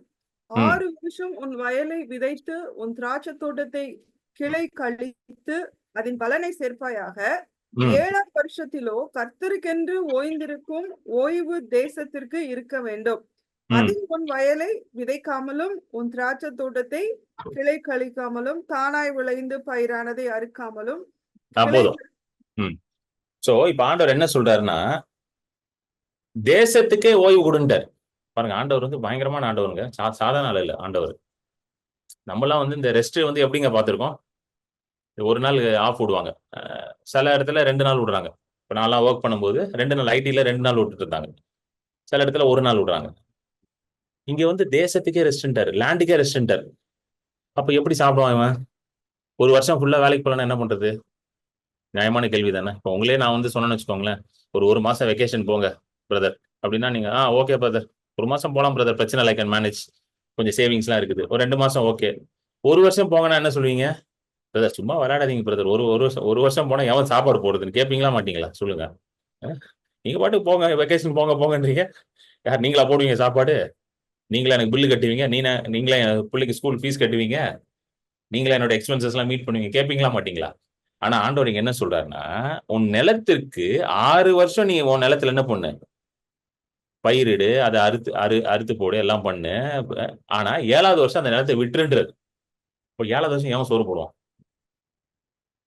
என்னங்க 7வது வருஷம் எப்படிங்க கிடைக்கும்? அந்த காலத்துல வந்து பாத்தீங்கன்னா, இன்னைக்காவது வந்து we have this system where weekly 1 day of எல்லாம் இருக்குது. அந்த 1 டேக்கும் நமக்கு சேலரி கொடுத்துருவாங்க. இப்போ 30 நாள்னா வீக்லி 1 டே ஆஃப்னா அந்த 4 நாளோ 5 நாளோ வருது பாத்தீங்களா ஆஃப், அதுக்கும் சேர்த்து தான் சேலரி வருது. ஆனா அந்த காலத்துல டியூரிங் ஏர்லி டைம்ஸ் தினமும் வேலை செஞ்சாதான் சாப்பாடுன்ற ஒரு சட்டம் இருந்துச்சு. ஆமென். Daily you have to work for that days.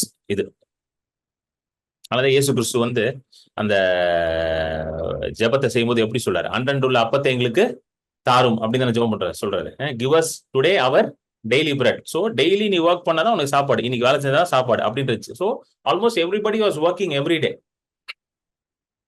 எல்லாரும் வந்து எப்படி இருந்தாங்கன்னா தினமும் வேலை செஞ்சுட்டு இருந்தாங்க. இந்த லீவு வெக்கேஷன் கான்செப்ட்லாம் பெருசா கிடையாது போல, டெய்லி வேலை செய்வாங்களாம். யூதர்களுக்கு மட்டும்தான் இந்த சிஸ்டம் இருந்துச்சு. எந்த சிஸ்டம்? சாபத் சிஸ்டம் இருந்துச்சு. ஏன்னா ஆண்டவர் உண்டாக்குன சிஸ்டம் இது.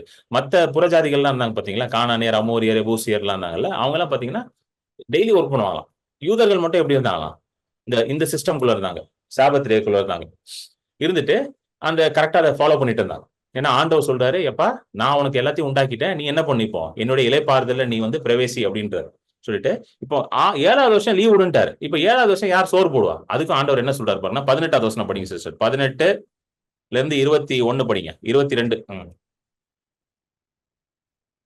என் கட்டளைகளின்படி செய்து என் நியாயங்களை கைக்கொண்டு அவைகளின்படி நடக்க கடவீர்கள். அப்பொழுது தேசத்திலே சுகமாய் குடியிருப்பீர்கள். பூமி தன் கனியை தரும். நீங்கள் திருப்தியாக சாப்பிட்டு அதில் சுகமாய் குடியிருப்பீர்கள். 7 வருஷத்தில் எதை புசிப்போம், நாங்கள் விதைக்காமலும் விளைந்ததை சேர்க்காமலும் இருக்க வேண்டுமே என்று சொல்வீர்களானால், நான் 6 வருஷத்தில் உங்களுக்கு ஆசீர்வாதத்தை அனுகிரகம் பண்ணுவேன். அது உங்களுக்கு 3 வருஷத்தின் பலனை தரும். புரியுதுங்களா? நான் 6ஆம் வருஷத்தில் உங்களுக்கு ஆசீர்வாதத்தை, சொல்லுங்க, ஆசீர்வாதத்தை. ஆண்டவர் என்ன சொல்றாரு, நீ எப்படி வாழ போறன்றாருன்னா, நீ ஆசீர்வாதத்துல வாழ போற அப்படின்றாரு. எத்தனை பேருக்கு புரியுது நான் சொல்றது? You are going to live in the blessing. N video நடுவில் கட்டாச்சா, ப்ளீஸ் ஆச்சா? Okay, I repeat again. So ஆண்டவர் என்ன சொல்றாரு, 21வது வசனத்துல போட்டிருக்காரு, ஆசீர்வாதத்தை நான் என்ன பண்ணுவேன், அனுகிரகம் பண்ணுவேன். ஐ will give blessing on the 6th year. அது வந்து 3 மடங்கு உனக்கு ப்ரொடியூஸ் கொடுக்குமா. ஏன்னா 6வது வருஷம் சாப்பிடணும், 7வது வருஷம் சாப்பிடணும், 8வது வருஷமும் சாப்பிடணும். ஏன் 8வது வருஷம் நீங்க சோ பண்ணி ஹார்வெஸ்ட் வந்து எண்ட் ஆஃப் த இயர் தான் வரும், கரெக்டா இல்லையா? சோ பண்ணா எண்ட் ஆஃப் த இயர் தான் வரும். ஸோ 3 வருஷத்துக்கு உங்களுக்கு கொடுத்துருவேன்றார். So what God is telling is that, நீ சோ பண்றதுனால ரீப் பண்றதுனால வாழல தம்பி, நீ ஆசீர்வாதத்துல வாழ்றன்றார். ஹல்லேலூயா. இன்னைக்கும் ஆண்டவர் உங்ககிட்ட தான் சொல்றாரு. நிறைய பேர் நினைக்கிறாங்க நான் செய்யற வேலையினாலதான் வாழ்றேன்ட்டு. நீங்க வேலை செய்யறது ரொம்ப நல்லது brother. I really encourage you, you have to work. ஏன்னா ஆண்டவர் சொல்றாரு வேலை செய்யணுன்றார். ஆனா நான் சொல்றேன், வேலையினால நீங்க பிழைக்கல, ஆசீர்வாதத்தினாலதான் பிழைக்கிறீங்க. It is not because of the work that you're eating today, it is because of the blessing of the Lord that you're here today.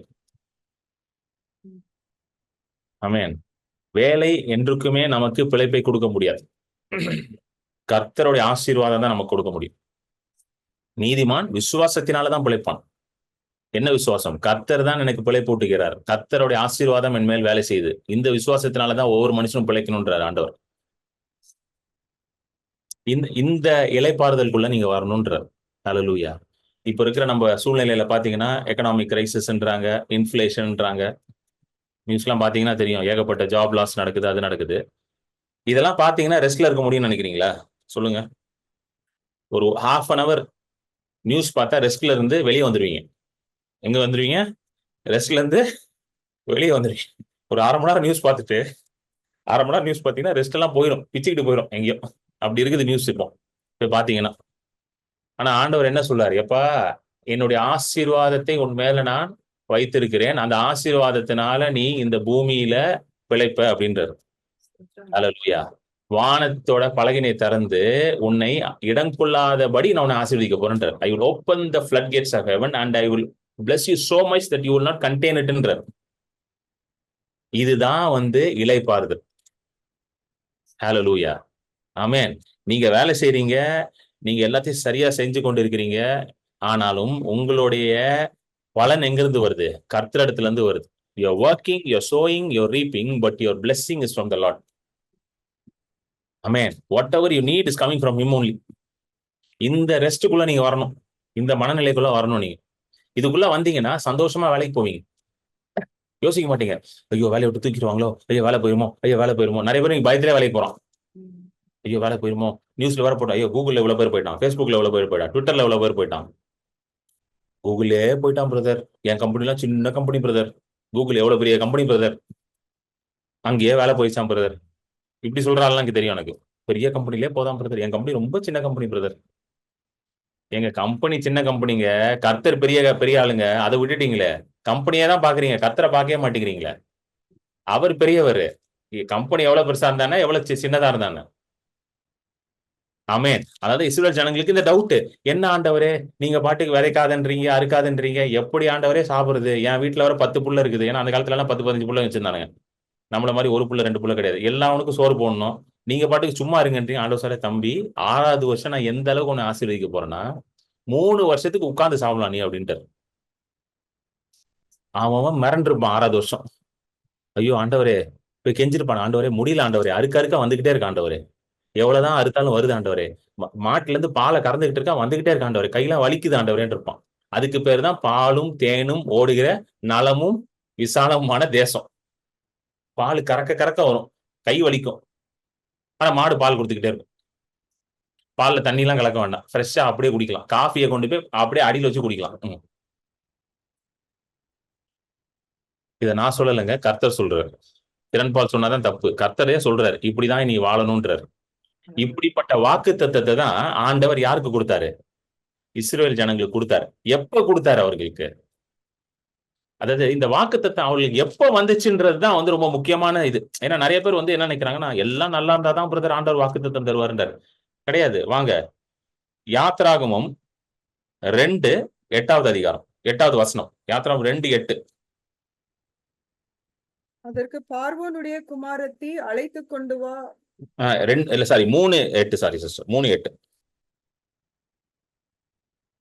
அவர்களை எகிப்தியரின் கைக்கு விடுதலையாக்கவும் அவர்களை அந்த தேசத்திலிருந்து நீக்கி கானானியரும் ஏத்தியரும் எமோரியரும் பெரிசியரும் ஏவியரும் எபூசியரும் இருக்கிற இடமாகிய பாலும் தேனும் ஓடுகிற நலமும் விசாலமுமான தேசத்தில் கொண்டு போய் சேர்க்கவும் இறங்கினேன்.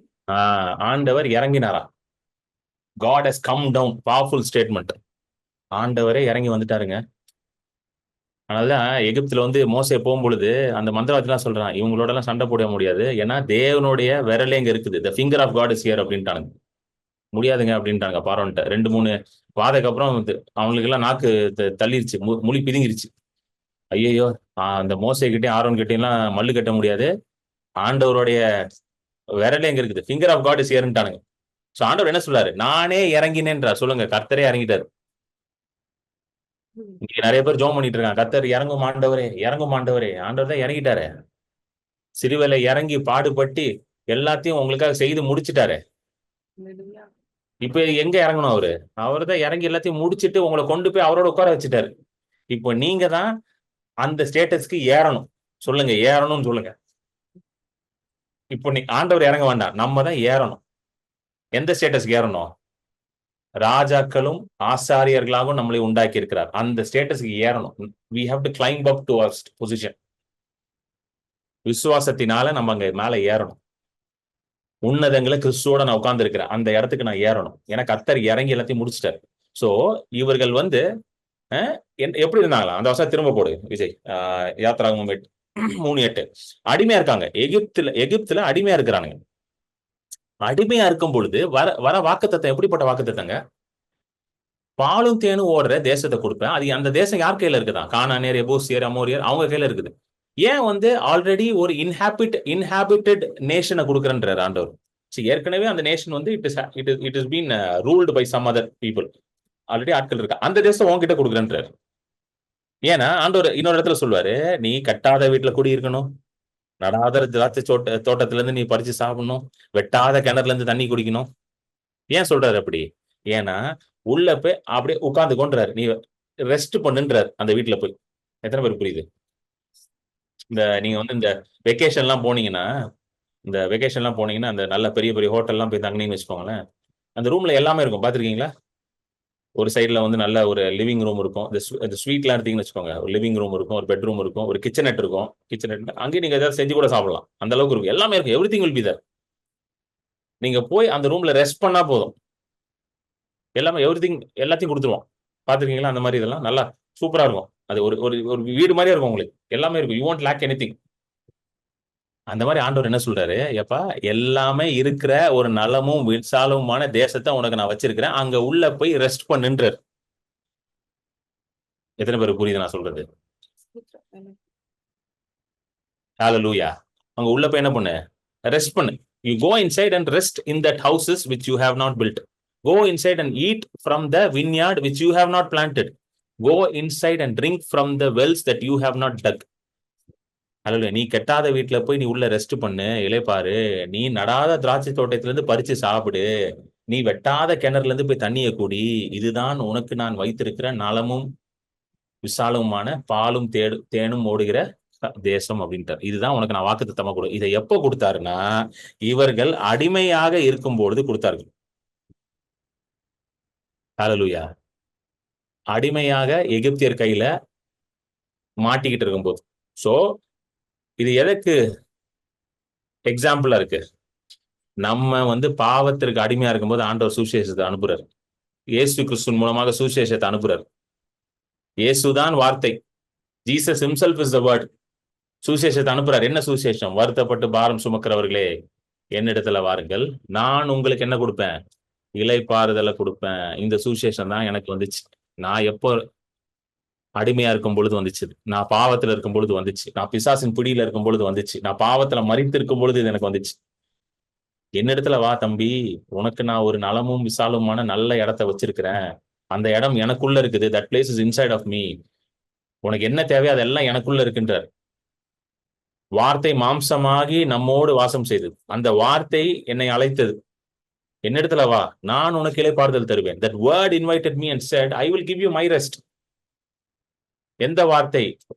வானத்தையும் பூமியும் படைத்த அந்த வார்த்தை என்னோடு பேசியது.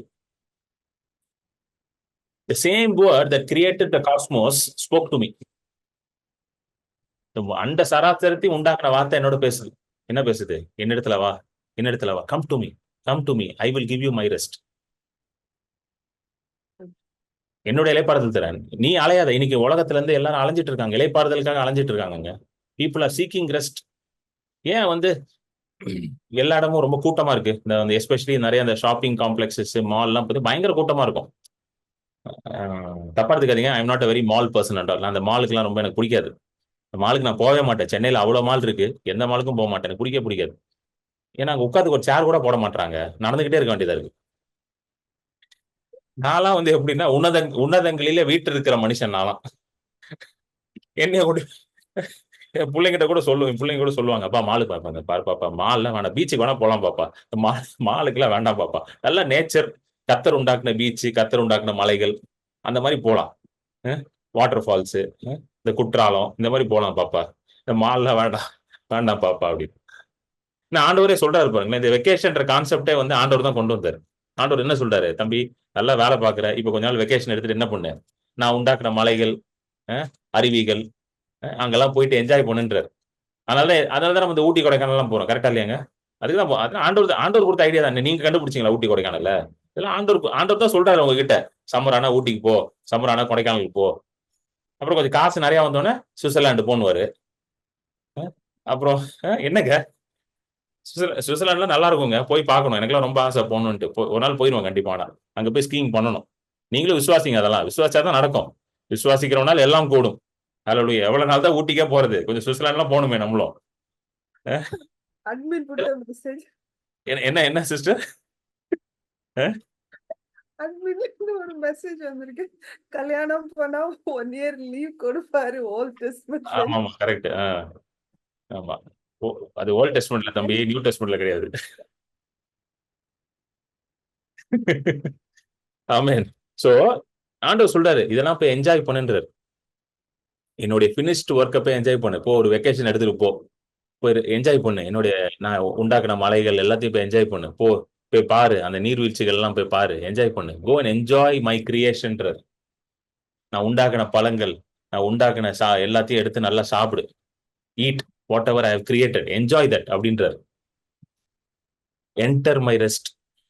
கிறிஸ்டியானிட்டியில என்ஜாய்மெண்ட் என்ற வார்த்தையை கெட்ட வார்த்தையை கேட்டாங்க தெரியுமா? அது ஒரு கெட்ட வார்த்தையாகிட்டாங்க. அதாவது என்ஜாய்மெண்ட்ன்றது வந்து நிறைய பேர் அதை என்ஜாய்னு தப்பான இதுக்கே போயிடும். என்ஜாய் ஆகும், அது எப்படி என்ஜாய் பண்ண முடியும்? என்ஜாய் எல்லாம் பண்ணக்கூடாது. மூஞ்சி எப்பவுமே உம்முன்னு தான் இருக்கணும். கிறிஸ்தவனா மூஞ்சி உம்முன்னு தான் இருக்கணும். சிரிக்கலாம் கூடாது, பல்லுகள்லாம் தெரியக்கூடாது. ஆனா பவுல் என்ன சொல்றாரு? சந்தோஷமா இருங்கள், எப்பொழுதும் சந்தோஷமா இருங்கன்றாரு. ஆனா நம்ம ஆளுங்க உம்முநேருன்றாங்க. உம்முநேரு எப்பொழுதும் உம்முநேருன்றாங்க.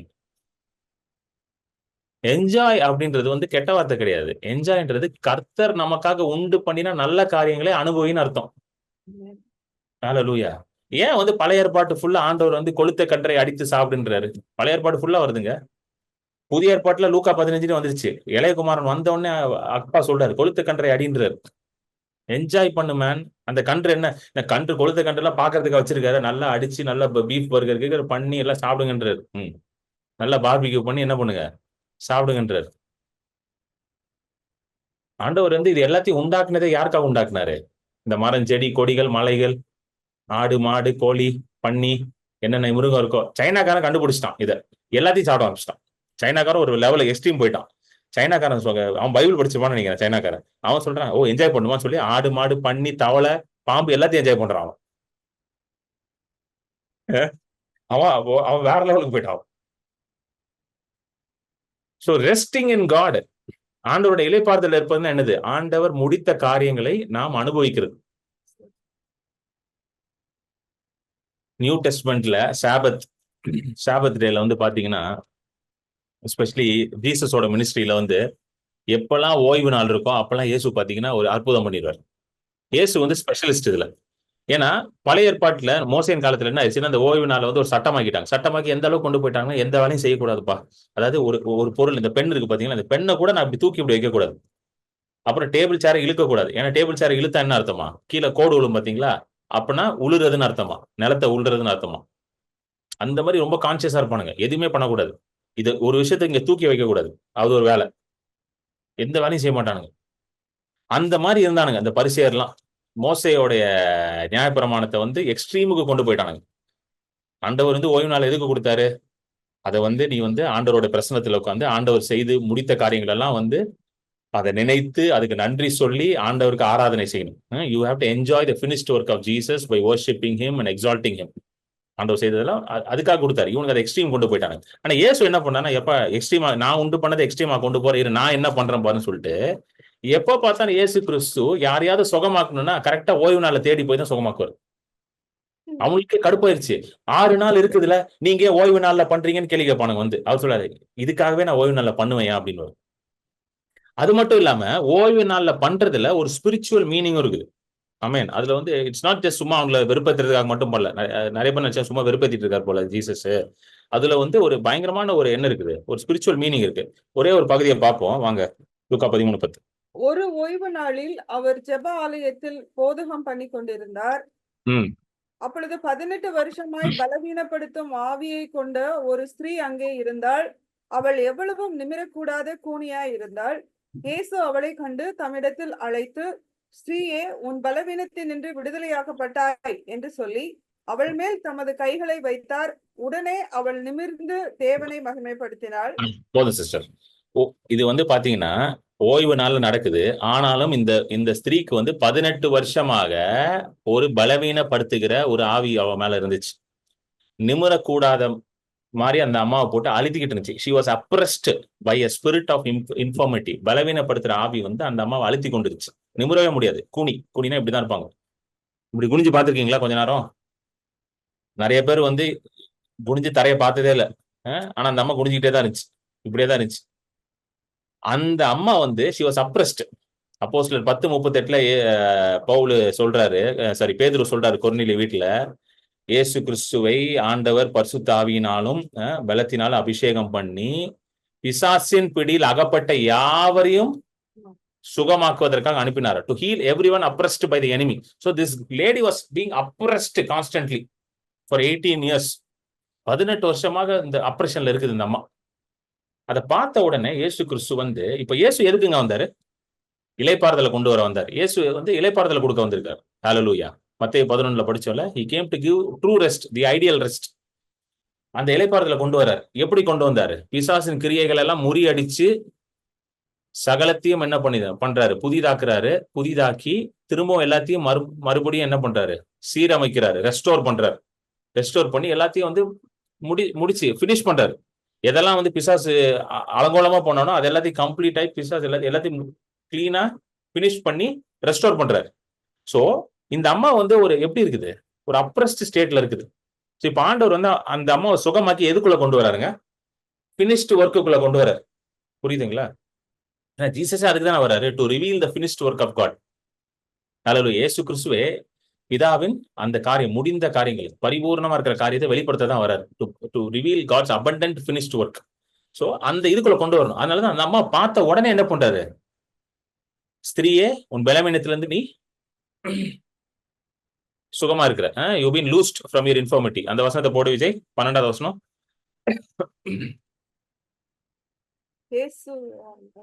முந்தின வசனம். அவள் மேல் தமது கைகளை வைத்தார், உடனே அவள் ஸ்திரீயே உன் பலவீனத்தினின்று விடுதலையாக்கப்பட்டாய். சோ அப்ரஷன்ல இருந்து விடுதலையாக்கி தேவனுடைய இளைப்பாறுதலுக்குள்ள இயேசு கிறிஸ்து அந்த அம்மாவை பிரவேசிக்க பண்ணுகிறார். ஹல்லேலூயா. இதுதாங்க நடக்குது. Every healing is setting someone oppressed by the devil and putting him inside the rest of God. அதாவது எல்லா சுகமும் எப்படிப்பட்ட தெரியுமா? நான் இன்னைக்கு ஒருத்தர் ஜோம் பண்றேன், சுகத்துக்காக ஜோம் பண்றேன்னா நான் என்ன பண்றேன் தெரியுமா? ஒரு மனுஷன் வந்து பிசாசின் பிடியில் அகப்பட்டிருக்கான் பாத்தீங்களா, அவனை விடுதலையாக்கி கொண்டு வந்து தேவனுடைய இளைப்பாறுதலுக்குள்ள அவனை வைக்கிறான். அதனாலதான் இந்த ஊழியத்தை நிறைய பேர் பிடிக்க மாட்டேங்குது. ஏன் வந்து பிசாசுக்கு பிடிக்க மாட்டேங்குது சுகமளிக்கிற ஊழியம்? ஏன்னா நீங்க என்ன பண்றீங்க, you are setting him free from oppression and you are bringing him into the rest of God. கட்டுக்குள்ள இருந்து வெளியே கொண்டு வந்து தேவனுடைய இளைப்பாறுதலுக்குள்ள வைக்கிறீங்க. அதனாலதான் இயேசு கிறிஸ்து போற இடத்துல எல்லாம் சுகமாக்குனார். Now you understand why he set everyone free. He healed them all. எல்லாரையும் சுகமாக்குனார், வியாதியில இருந்து எல்லாரையும் சுகமாக்குனார். அவரோட பிரைமரி மினிஸ்ட்ரி ஹீலிங் மினிஸ்ட்ரி தான். எங்க போனாலும் ஹீலிங் பண்ணாம விடவே மாட்டார். ஹீலிங் கண்டிப்பா இருக்கும் அவரோட மினிஸ்ட்ரியில. ஹல்லேலூயா. ஆமென். சோ இந்த அம்மா பாத்தீங்கன்னா 18 வருஷமா மாட்டிக்கிட்டு இருக்கு பிசாசின் பிடியில. இப்ப ஆண்டவர் அந்த அம்மாவுக்கு ஒரு ஓய்வை உண்டாக்குறாரு. கரெக்டா சாபத் டே வர அமைஞ்சிருச்சு. சோ ஆண்டவர் சொல்றாரு, எப்பா நான் தான், ஐ ஆம் த லார்ட் ஆஃப் த சாபத். நான் தான் வந்து சாபத் டேயோட ஆண்டவர். ஐ ஆம் த லார்ட் ஆஃப் த சாபத் அப்படின்னு சொல்லி அந்த அம்மா என்ன பண்றாரு, விடுதலையாக்குறாரு. விடுதலையாக்கி கொண்டு வந்து இளைப்பாறுதல் வைக்கிறார். சோ இளைப்பாறுதல் என்னது, தேவன் உண்டாக்கின காரியத்துக்குள்ள நீங்க பிரவேசிக்கணும். இதை எப்படி பிரவேசிக்கிறது, இதை பார்த்துடலாம். இதை பார்த்துட்டு நம்ம முடிச்சிடலாம் வாங்க. எபிரேயர் 4 முதல் 3 வசனங்கள். ஆனபடியினாலே அவருடைய இளைப்பாறுதலில் பிரவேசிப்பதற்கு ஏதுவான வாக்குத்தத்தம் நமக்கு உண்டாயிருக்க, உங்களில் ஒருவனும் அதை அடையாமல் பின்வாங்கி போனவனாக காணப்படாதபடிக்கு பயந்திருக்க கடவோம். ஏனெனில் சுவிசேஷம் அவர்களுக்கு அறிவிக்கப்பட்டது போல நமக்கும் அறிவிக்கப்பட்டது. கேட்டவர்கள் விசுவாசம் இல்லாமல் கேட்டபடியினால் அவர்கள் கேட்ட வசனம் அவர்களுக்கு பிரயோஜனப்படவில்லை. விசுவாசித்தவர்களாகிய நாமோ அந்த இளைப்பாறுதலில் பிரவேசிக்கிறோம். அவருடைய கிரியைகள் உலக தோற்றம் முதல் முடிந்திருந்தும் இவர்கள் என்னுடைய இளைப்பாறுதலில் பிரவேசிப்பதில்லை என்று என்னுடைய கோபத்திலே ஆணையிட்டேன் என்றார். மேலும் தேவன் ஆண்டவர் என்ன சொல்றாருன்னா, முதல் வசனம் போடுங்க, 4:1.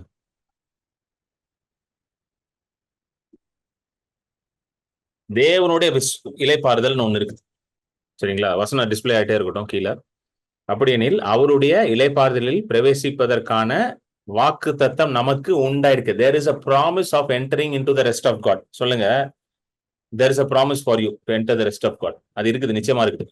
Everybody who is watching right now and is going to watch on YouTube, யாரெல்லாம் இதை பார்த்துட்டு இருக்கீங்களோ, யூடியூப்ல பாக்குறீங்களோ, ஆண்டவர் உங்களுக்கு ஒரு வாக்கு தத்தம் வச்சிருக்கிறார். என்னது? அவருடைய இளைப்பாறுதல்ல பிரவேசிக்கிற ஒரு வாக்கு தத்தம். Promise from God, not from a man. தேவனிடத்துல இருந்து உண்டான ஒரு வாக்கு தத்தம் உண்டாயிருக்கு. ஆமென். சொல்லிட்டு அதுக்குள்ள நுழையிறதுக்கு நீங்க ஜாக்கிரதையா இருங்கன்னு போட்டிருக்கு. அப்படின்னா இது ரொம்ப இம்பார்ட்டன்டான ப்ராமிஸ் அர்த்தம். என்னங்க கரெக்டா? எல்லா ப்ராமிஸ்லயும் ரொம்ப இம்பார்ட்டன்டான ப்ராமிஸ் இந்த ப்ராமிஸ் தாங்க. சொல்லிட்டு என்ன பண்றாரு, உங்களில் ஒருவனும் அதை அடையாமல் பின்வாங்கி போவனாக காணாதபடிக்கு பயந்திருக்க கடவோம். இங்கிலீஷ்ல எப்படி வருதுன்னா, let us fear that lest any of you seem to have come short of it. அப்பனா என்ன சொல்றாரு? எப்பா எப்படியாவது இதுக்குள்ள வந்துருன்றார். ஜாக்கிரதையாரு, enter into this promise, don't leave this. இதை விட்டு விலகிறாதன்றார், இதுக்குள்ள என்டர் ஆயிருன்றார். அதாவது ப்ராமிஸ் ஆஃப் ஆல் ப்ராமிஸ்னே சொல்லலாம். இதுக்குள்ள என்டர் ஆனா எல்லா ப்ராமிஸையும் பார்த்துடலாம் நீங்க. Hallelujah. If you enter the promise of God's rest, you can see every promise. அதனாலதான் ரெஸ்ட்டுக்குள்ளே விட மாட்டான் பிசாசு. படன்னு வச்சிருப்பான் நம்மள. ஒரே கவலையா இருக்கு பிரதர். ரசிக்கப்பட்டவங்க சொல்றதுங்க, ரசிக்கப்படாதவங்க கூட சொல்ல மாட்டான். ஒரே கவலை, ஒரே பதட்டமாவே இருக்கு பிரதர், படபடப்பாவே இருக்கு பிரதர், கண்ணை முன்ன ஏதோலாம் தெரியுது பிரதர். இது எல்லாமே ரசிக்கப்பட்டவங்க சொல்றது. ரசிக்கப்படாதவன் அவன் வேற மாதிரி இருக்கான். அவனை சொல்றான், அதெல்லாம் பாத்துக்கலாம்ப்பா, அதெல்லாம் வாழ்க்கைனா அப்படிதான். அவன் அப்படி போயிட்டான், அவன் கேர் ஃப்ரீயா போய் அப்படி போயிட்டான். ரசிக்கப்பட்டவனுக்கு 1008 அது அதை என்ன சொல்லுவான்னா, இந்த கல்யாணம் ஆகாதவனுக்கு இருப்பானுங்க. இந்த கல்யாணம் ஆகாதவன்ட்டு போய் கேட்டீங்கன்னு வச்சுக்கோங்களேன், சொல்லுவான், என்னடா பிரச்சனை உனக்கு அப்படின்னா, கல்யாணமே ஆக மாட்டேங்குதுண்ணே, பொண்ணே கிடைக்க மாட்டேங்குதுண்ணே, கத்த சித்தமே தெரிய மாட்டேங்குது. ஸோ கல்யாணம் ஆகாதவனுக்கு ஒரு கவலை, கல்யாணம் ஆனவன்ட்டு போய் கேளுங்க, அவனுக்கு 1000 கவலை. கல்யாணம் ஆனவனுக்கு ஒரு கவலை, கல்யாணம் ஆகாதவனுக்கு ஒரு கவலை, ஆனவனுக்கு 1000 கவலை. அவன்கிட்ட கல்யாணம் ஆன அப்புறம் அவனே போய் கேளுங்க, என்னடா பரவாயில்லடா கல்யாணம் பண்ணிட்ட, பரவாயில்ல ரொம்ப வருஷமா காத்திருந்த, கல்யாணம் பண்ணிட்டேன். எங்கண்ணே நீங்க வேற கல்யாணம் பண்ணி நல்லா இருந்தேன்னு இப்ப 1000 பிரச்சனை வந்துச்சுன்னு, டேய் நீ தானடா கல்யாணம் பண்ணுன்னு. அந்த மாதிரி. சோ பாருங்க, பவுல் எபிரேயர் ஆசிரியர் எப்படி எழுதுனாருன்னா, இந்த இளைப்பாறுதல் அப்படின்ற இந்த வாக்கு தத்துவத்துக்குள்ள நுழையிறதுக்கு நீங்க எப்படி இருக்கணுமா, ஜாக்கிரதையா இருங்கள், lest you come short of it சொல்லிட்டு, இந்த பழைய ஏற்பாட்டுல என்ன நடந்துச்சுன்றத சுட்டி காட்டுறாரு. 2வது வசனம் படிங்க. சுவிசேஷம் அவர்களுக்கு அறிவிக்கப்பட்டது போல நமக்கும் அறிவிக்கப்பட்டது. கேட்டவர்கள் விசுவாசம் இல்லாமல் கேட்டபடியினால் அவர்கள் கேட்ட வசனம் அவர்களுக்கு பிரயோஜனப்படவில்லை. அவங்களுக்கு ஒரு சுவிசேஷம் அறிக்கப்பட்டுச்சு. எந்த சுவிசேஷம் நம்ம படிச்சோம்ல, யாத்திராகமம் 3:8 படிச்சோம்ல, கர்த்தர் இறங்கி வந்து என்ன சொல்றாரு, உன்னை எகிப்தியர் கையில இருந்து விடுதலையாக்கி பாலும் தேனும் ஓடுகிற நலமும் விசாலமான கானான் தேசத்துக்குள்ள உன்னை கொண்டு போறேன். இதுதான் அவங்களுக்கு அறிவிக்கப்பட்ட சுவிசேஷம். ஆனால் மோசேயின் சந்ததி அதை சுதந்திரித்துக் கொள்ளவில்லை, அந்த வாக்கு தத்தத்தை சுதந்திரித்துக் கொள்ள. எதனால? கேட்டவர்கள் அதை விசுவாசம் இல்லாமல் கேட்டபடியினால். இங்கிலீஷ்ல ரொம்ப அழகா வருது பாருங்களேன், they heard and it did not profit them, not being mixed with faith. கேட்ட வார்த்தையை விசுவாசத்தை வச்சு கலக்கலையா. இந்த பால்ல போன்வீட்டா போடுவாங்க, பாத்துருக்கீங்களா? போன்வீட்டா பூஸ்ட் அதெல்லாம் போடுவாங்க. அந்த போன்வீட்டா பூஸ்ட போட்டுட்டு என்ன பண்ணுவாங்க, கலக்கணும். கலக்கலன்னா என்ன ஆகும், அதெல்லாம் போய் அடியில உட்காந்துக்கும், மேல பால் மட்டும் இருக்கும். பாத்துருக்கீங்களா? அது போலதான். சோ இப்ப ஆண்டவர் சொன்ன காரியத்தை நீங்க விசுவாசத்தை வச்சு கலக்கணுமா? சொல்லுங்க, மிக்ஸ் இட் வித் ஃபெய்த். விசுவாசத்தை வச்சு கலக்காத வரைக்கும் அது நமக்கு பிரயோஜனப்படாது. It will not profit us. So பழைய ஏற்பாட்டுல என்ன நடந்துச்சு, ஆண்டவர் சொல்லிட்டாரு, எப்பா உன்னை நல்ல தேசத்துக்கு கொண்டு போறேன்னு சொல்லி ரட்சகர் எல்லாம் அனுப்புறாரு, விடுதலை ஆக்குறவரெல்லாம் அனுப்புறாரு. மோசே வராரு. எப்படி இன்னைக்கு இயேசு கிறிஸ்துவா, இன்னைக்கு மோசே வராரு. அவங்களுக்கு வந்து எல்லாம் பண்ணி வெளியே கொண்டு போறாரு. ஆனாலும் இந்த பாதைக்கு என்ன பண்ணல, விசுவாசத்தினால அதை கலக்கல. அதனால அவங்க அதை சுதந்திரித்துக் கொள்ள முடியல. they could not inherit the promise. So இது அந்த எடுத்துக்காட்டை தான், அந்த எக்ஸாம்பிள இங்க காட்டுறாரு எபிரேயர் ஆசிரியர். அப்பா நீனும் அந்த மாதிரி இருந்துராத, ஆண்டவர் உனக்கு சொன்னதை விசுவாசத்தினால அதை கலந்து அதை நீ சுதந்திரித்துக் கொள்ளு அப்படின்னு சொல்லிட்டு, அப்புறம் நிறைய இது வருது. வந்துட்டு 3வது வசனம் படிங்க. சொல்லிட்டு, விசுவாசித்தவர்களாகிய நாமோ அந்த இளைப்பாறுதலில் பிரவேசிக்கிறோம். இவருடைய கிரியைகள் உலக தோற்றம் முதல் முடிந்திருந்தும் இவர்கள் என்னுடைய இளைப்பாறுதலில் பிரவேசிப்பதில் என்று என்னுடைய கோபத்திலே ஆணையிட்டேன் என்றார். அதாவது பாருங்க, இங்க ரொம்ப முக்கியமான சென்டென்ஸ் வந்து, அவருடைய கிரியைகள் உலக தோற்றத்துக்கு முன்பதாகவே என்ன ஆயிடுச்சான், முடிந்திருந்துச்சு.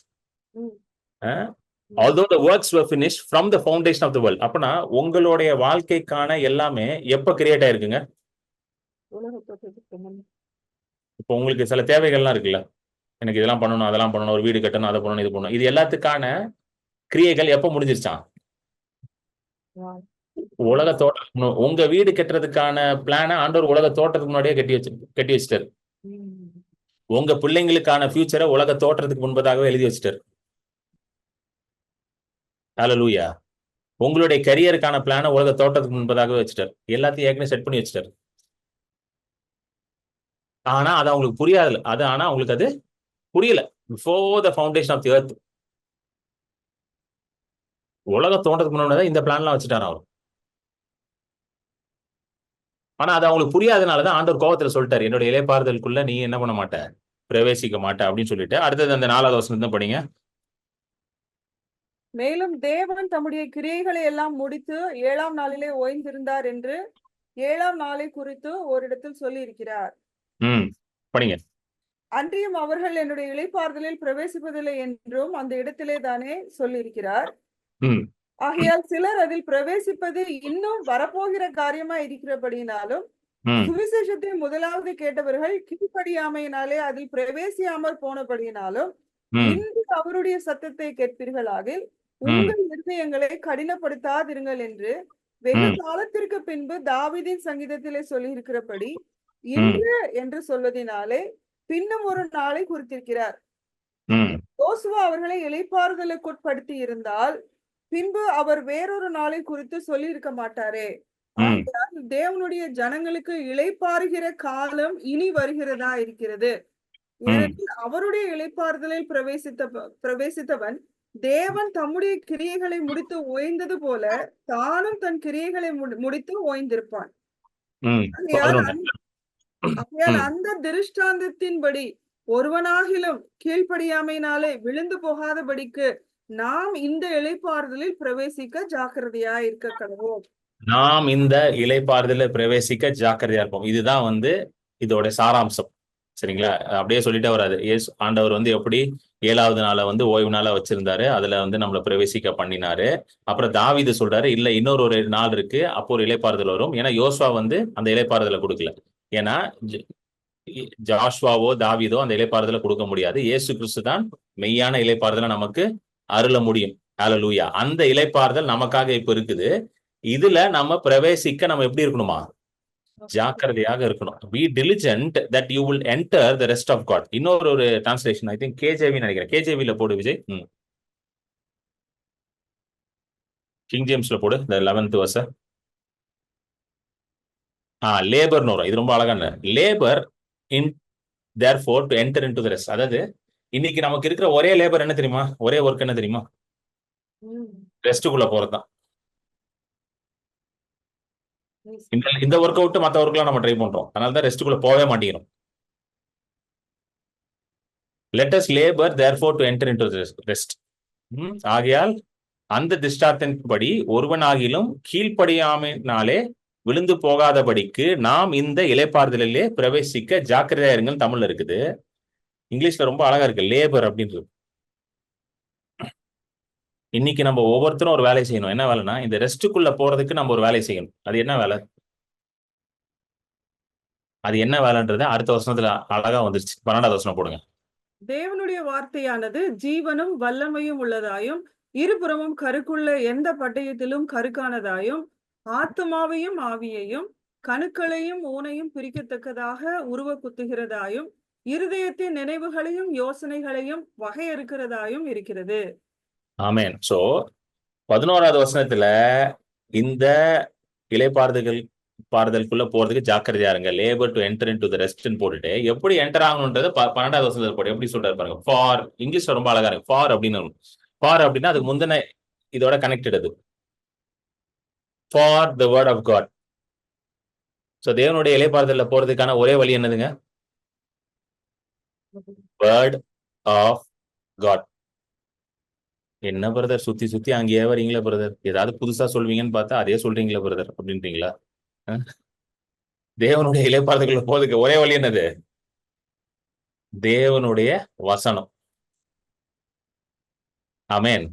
யோசுவா கிட்ட ஆண்டவர் என்ன சொல்றாரு பாருங்களேன். இந்த இளைப்பாறுதலுக்குள்ள, அதாவது இளைப்பாறுதல் அவனுடைய வாக்கு தத்துவத்துக்குள்ள போறதுக்கு யோசுவாக்கு என்ன இன்ஸ்ட்ரக்ஷன் கொடுத்தாரு? யோசுவா 1 எடுங்க. யோசுவா 1:9 1:8. இந்த நியாயப்பிரமாண புஸ்தகம் உன் வாயை விட்டு பிரியாதிருப்பதாக, இதில் எழுதி இருக்கிறவைகளின்படியெல்லாம் நீ செய்ய கவனமாய் இருக்கும்படி இரவும் பகலும் அதை தியானித்துக் கொண்டிருப்பாயாக. அப்பொழுது நீ உன் வழியை வாய்க்க பண்ணுவாய், அப்பொழுது புத்திமானாயும் நடந்து கொள்ளுவாய். யோசுவா யோர்தான் நதியை தாண்டணும், அடுத்தது கானான் தேசத்துக்குள்ள போகணும். அதுதான் அவங்களுக்கு ஆண்டவர் வச்சிருந்த இளைப்பாறுதல். அந்த டைம்ல இஸ்ரேல் ஜனங்களுக்கு அதுதான் இளைப்பாறுதல். அதுக்குள்ள எப்படி போகணுன்றாரு? இரவும் பகலும் இந்த நியாய பிரமாணத்தின் புஸ்தகத்தை தியானம் பண்ணு, அதுவும் வாயை விட்டு பிரியக்கூடாது. அப்பொழுது நீ புத்திமானாய் நடந்து கொண்டு வாய், அப்பொழுது உன் வழியை நீ வாய்க்க செய்வாய். இததான் எபிரேயர் ஆசிரியர் எழுதுறாரு. ஆகையால் தேவனுடைய வார்த்தையானது ஜீவனும் வல்லமையானது. அந்த வசனத்துக்கு போயிருங்க. 4:12 எபிரேயர், வல்லமை உள்ளது. சோ இப்போ உங்களுக்கு இளைப்பாறுதல் உண்டாகணும்னா அதுக்கு ஒரே வழிதான் இருக்கு. தேவனுடைய வார்த்தையை உங்க வாயை விட்டு பிரியக்கூடாது. உங்க இருதயம் ஃபுல்லா நிரம்பி இருக்கணும். அதை இரவும் பகலும் நீங்க தியானம் பண்ணணும். அப்பொழுது நீங்கள் புத்திமானாய் நடந்து கொள்வீர்கள். அப்பொழுது உங்கள் வழியை நீங்க வாய்க்க செய்வீங்க. இதுதான் எபிரேயர் ஆசிரியர் சொல்லி முடிக்கிறார். தேவனுடைய வார்த்தை ஜீவனும் வல்லமையும் உள்ளதாயும் இருபுறம் கருக்குள்ள எந்த பட்டயத்தினாலும் படிங்க சிஸ்டர்.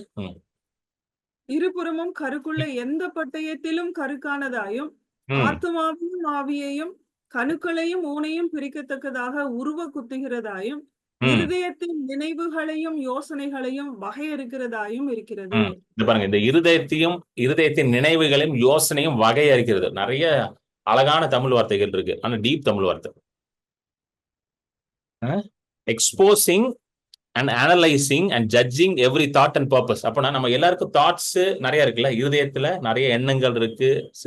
இதெல்லாம் எக்ஸ்போஸ் பண்ணுமா? அது இப்போ நிறைய நேரம் நம்மளோட தாட்ஸ் நல்ல தாட்டு நம்ம நினைச்சிட்டு இருக்கோம். நான் நல்லா தான் பிளான் பண்ணியிருக்கேன் பிரதர், அடுத்த 10 வருஷத்துக்கு இந்த பிளான்லாம் வச்சிருக்கேன் பிரதர்னு. இந்த பிளான் எல்லாம் நம்ம எப்படி போட்டிருப்போம்? நம்மளுடைய சுயத்தினால அந்த பிளானை போட்டிருப்போம். நம்மளுடைய பலத்தினால, நமக்கு இருக்கிற பேங்க் பேலன்ஸை வச்சு, நமக்கு இருக்கிற அறிவை வச்சு நம்ம என்ன பண்ணிருப்போம்? இந்த பிளான் எல்லாம் போட்டிருப்போம். வார்த்தை எடுத்து உள்ள போடும்போது அது போய் காட்டும், இந்த பிளான் கரெக்டான பிளானான்னு காட்டும். இதுதான் நடக்கும். அது எக்ஸ்போஸ் பண்ணுமா? Exposing and shifting and analysing and judging every thought and purpose. இருதயத்தின் நினைவுகளையும் யோசனைகளையும் வகை அறுத்து அது காட்டுமா? அது பிரிச்சு காட்டும். எப்பா இது இந்த பிளான் ஆண்டவர் பிளான் கிடையாது. பார்ட் 1ல பேசணும் பாத்தீங்களா, என் நினைவுகள் உன் நினைவுகள் இல்லை அப்படின்றத பிரிச்சு காட்டிடும். நம்ம நிறைய தான் நினைச்சிட்டு இருக்கோம் நம்ம ஆண்டவர் சித்தத்தின்படிதான் இருக்கோம்ட்டு. வார்த்தை உள்ள போனாதான் தெரியும் ஆண்டவர் சித்தத்துல இருக்கோமா வெளியே இருக்கோமான்ட்டு. எத்தனை பேருக்கு புரியுது உங்களுக்கு? இதுதான் entering into the rest of God. இதுதான் இப்போ எபிரேயர் ஆசிரியர் எழுதுறார். Labour in to enter the rest. இதை செய்யறதுக்கு தான் நம்ம வேலை செய்யணும். ஏன்னா இதுதான் லெபோரியஸா இருக்கு. கரெக்டா ஒரு டைம் செட் பண்ணி பைபிள் படிக்கணும், ஒரு டைம் செட் பண்ணி மெசேஜ் கேட்கணும், ஒரு டைம் செட் பண்ணி டங்ஸ்ல ஜோம் பண்ணணும். இது ஒரு ஒர்க் மாதிரி எடுத்து டிசிப்ளினா பண்ண வேண்டியதா இருக்கு. அப்படியே சும்மா நடந்துடாது இல்ல. கரெக்டா இல்லையா? இந்த நிறைய பேர் சொல்லுவாங்க, நான் எப்பவுமே ஆண்டவரோட கனெக்ஷன்லயே இருப்பேன் பிரதர்னுவாங்க. அவனை போய் கேளுங்க, பைபிளே படிக்க மாட்டான். ஆனா வாயில பயங்கரமா பேசுவான், ஆண்டவர் கனெக்ஷன்லயே இருக்கணுவான். ஒரு 2 வசனம் சொல்லுன்னா சொல்ல தெரியாது.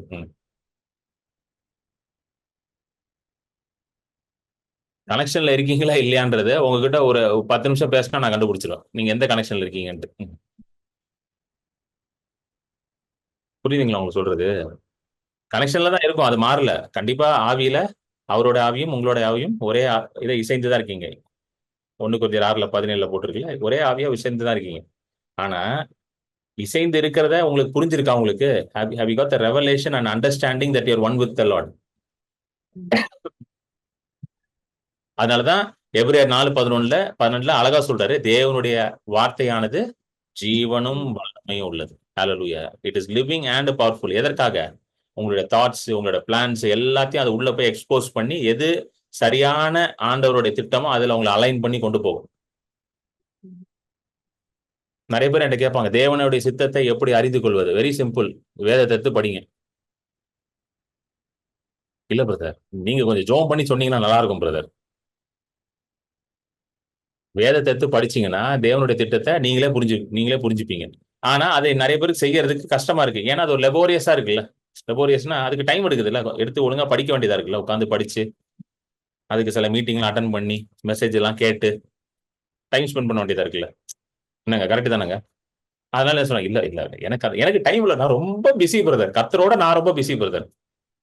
நீங்க என்ன பண்ணுங்க, எனக்காக கொஞ்சம் அழுது கண்ணீர் விட்டு கேட்டு சொல்லுங்க பிரதர் ஆண்டவர்கிட்ட. எனக்காக ஜெபம் பண்ணுங்க பிரதர், ப்ளீஸ் பிரதர். எனக்காக இப்ப நான் ரொம்ப பிஸி பிரதர். பாருங்க, ஆண்டவர் அப்படி வைக்கவே இல்லை பாருங்களேன். நீங்க இளைப்பாறுதலுக்குள்ள நீங்க தான் பிரவேசிக்கணும். You have to enter your rest. I cannot enter my rest. சரி, I cannot enter your rest. I can enter only my rest. உங்களோட இளைப்பாறுதலுக்குள்ள நீங்க தான் போகணும். என் இளைப்பாறுதலுக்குள்ள நான் தான் போகணும். இன்ஃபேக்ட் என்னுடைய பிள்ளைகளோட இளைப்பாறுதலுக்குள்ள நான் போக முடியாதான், அவங்க தான் போகணுமா. என்னதான் அப்பாவா இருந்தாலும் நான் போக முடியாது. கரெக்டா? நம்ம சொல்லுவோம்ல பிள்ளை கிட்ட, ஒழுங்கா படிடா, உனக்காக நான் படிக்க முடியாதா. அதே கதை தான் இங்கேயும். என்னதான் நீங்க அப்பாவா இருந்தாலும் உங்க பிள்ளைக்காக எக்ஸாம் எழுத முடியாதா? ஃபீஸ் வேணா கட்டலாம், எக்ஸாம் எழுத முடியாது. அதுதான் வந்து எபிரேயர் ஆசிரியர் அழகா முடிச்சிட்டாரு. இதுதான் யோசுவாக்கு ஆண்டவர் சொல்றாரு, எப்பா you have to now enter the promise, enter the rest that I have for the Israelites. அது எப்படி நடக்க போகுது? இரவும் பகலும் இந்த நியாயப்பிரமாணத்தின் புஸ்தகத்துல தியானமா இரு, அதை வாயிலிட்டு பிரியக்கூடாது, அப்பொழுது நீ புத்திமானாய் நடந்து கொள்வாய். பாருங்க, பைபிளை படிச்சு தியானம் பண்ணா நீங்க புத்திமானா நடந்து கொள்வீங்களா, உங்க வழியை நீங்களே வாய்க்க செய்வீங்களா. இங்கிலீஷ்ல ரொம்ப அழகா வருது, you shall be wise and you will have good success. Good success, success book. Bible வந்து ஒரு சக்சஸ் புக்கு. இதை படிக்கிறவனா சக்சஸ்ஃபுல் ஆயிடுவான். Amen, hallelujah, glory to God. நம்ம திரும்ப அடுத்த வாரம் நம்ம கண்டினியூ பண்ணுவோம். இன்னும் முடியல இந்த தொடர். ஊழியத்துல உங்க காணிக்கைகளை கொடுப்பதற்கு இந்த டீடைல்ஸ் யூஸ் பண்ணி கொடுக்கலாம். என்னுடைய கூகுள் பே நம்பரும் அக்கௌண்ட் நம்பரும் இருக்கு. To give to the ministry and to plus the ministry. ஊழியத்துக்கு கொடுப்பதற்கும் ஊழியத்தை ஆசீர்வதிப்பதற்கும் காணிக்கைகளை விதைப்பதற்கு கொடுப்பதற்கு இதை யூஸ் பண்ணுங்க. It will be use for the kingdom of God. தேவனுடைய ராஜ்யத்தின் யூஸ் பண்ணப்படும். இதை யூஸ் பண்ணி நீங்க கொடுக்கலாம்.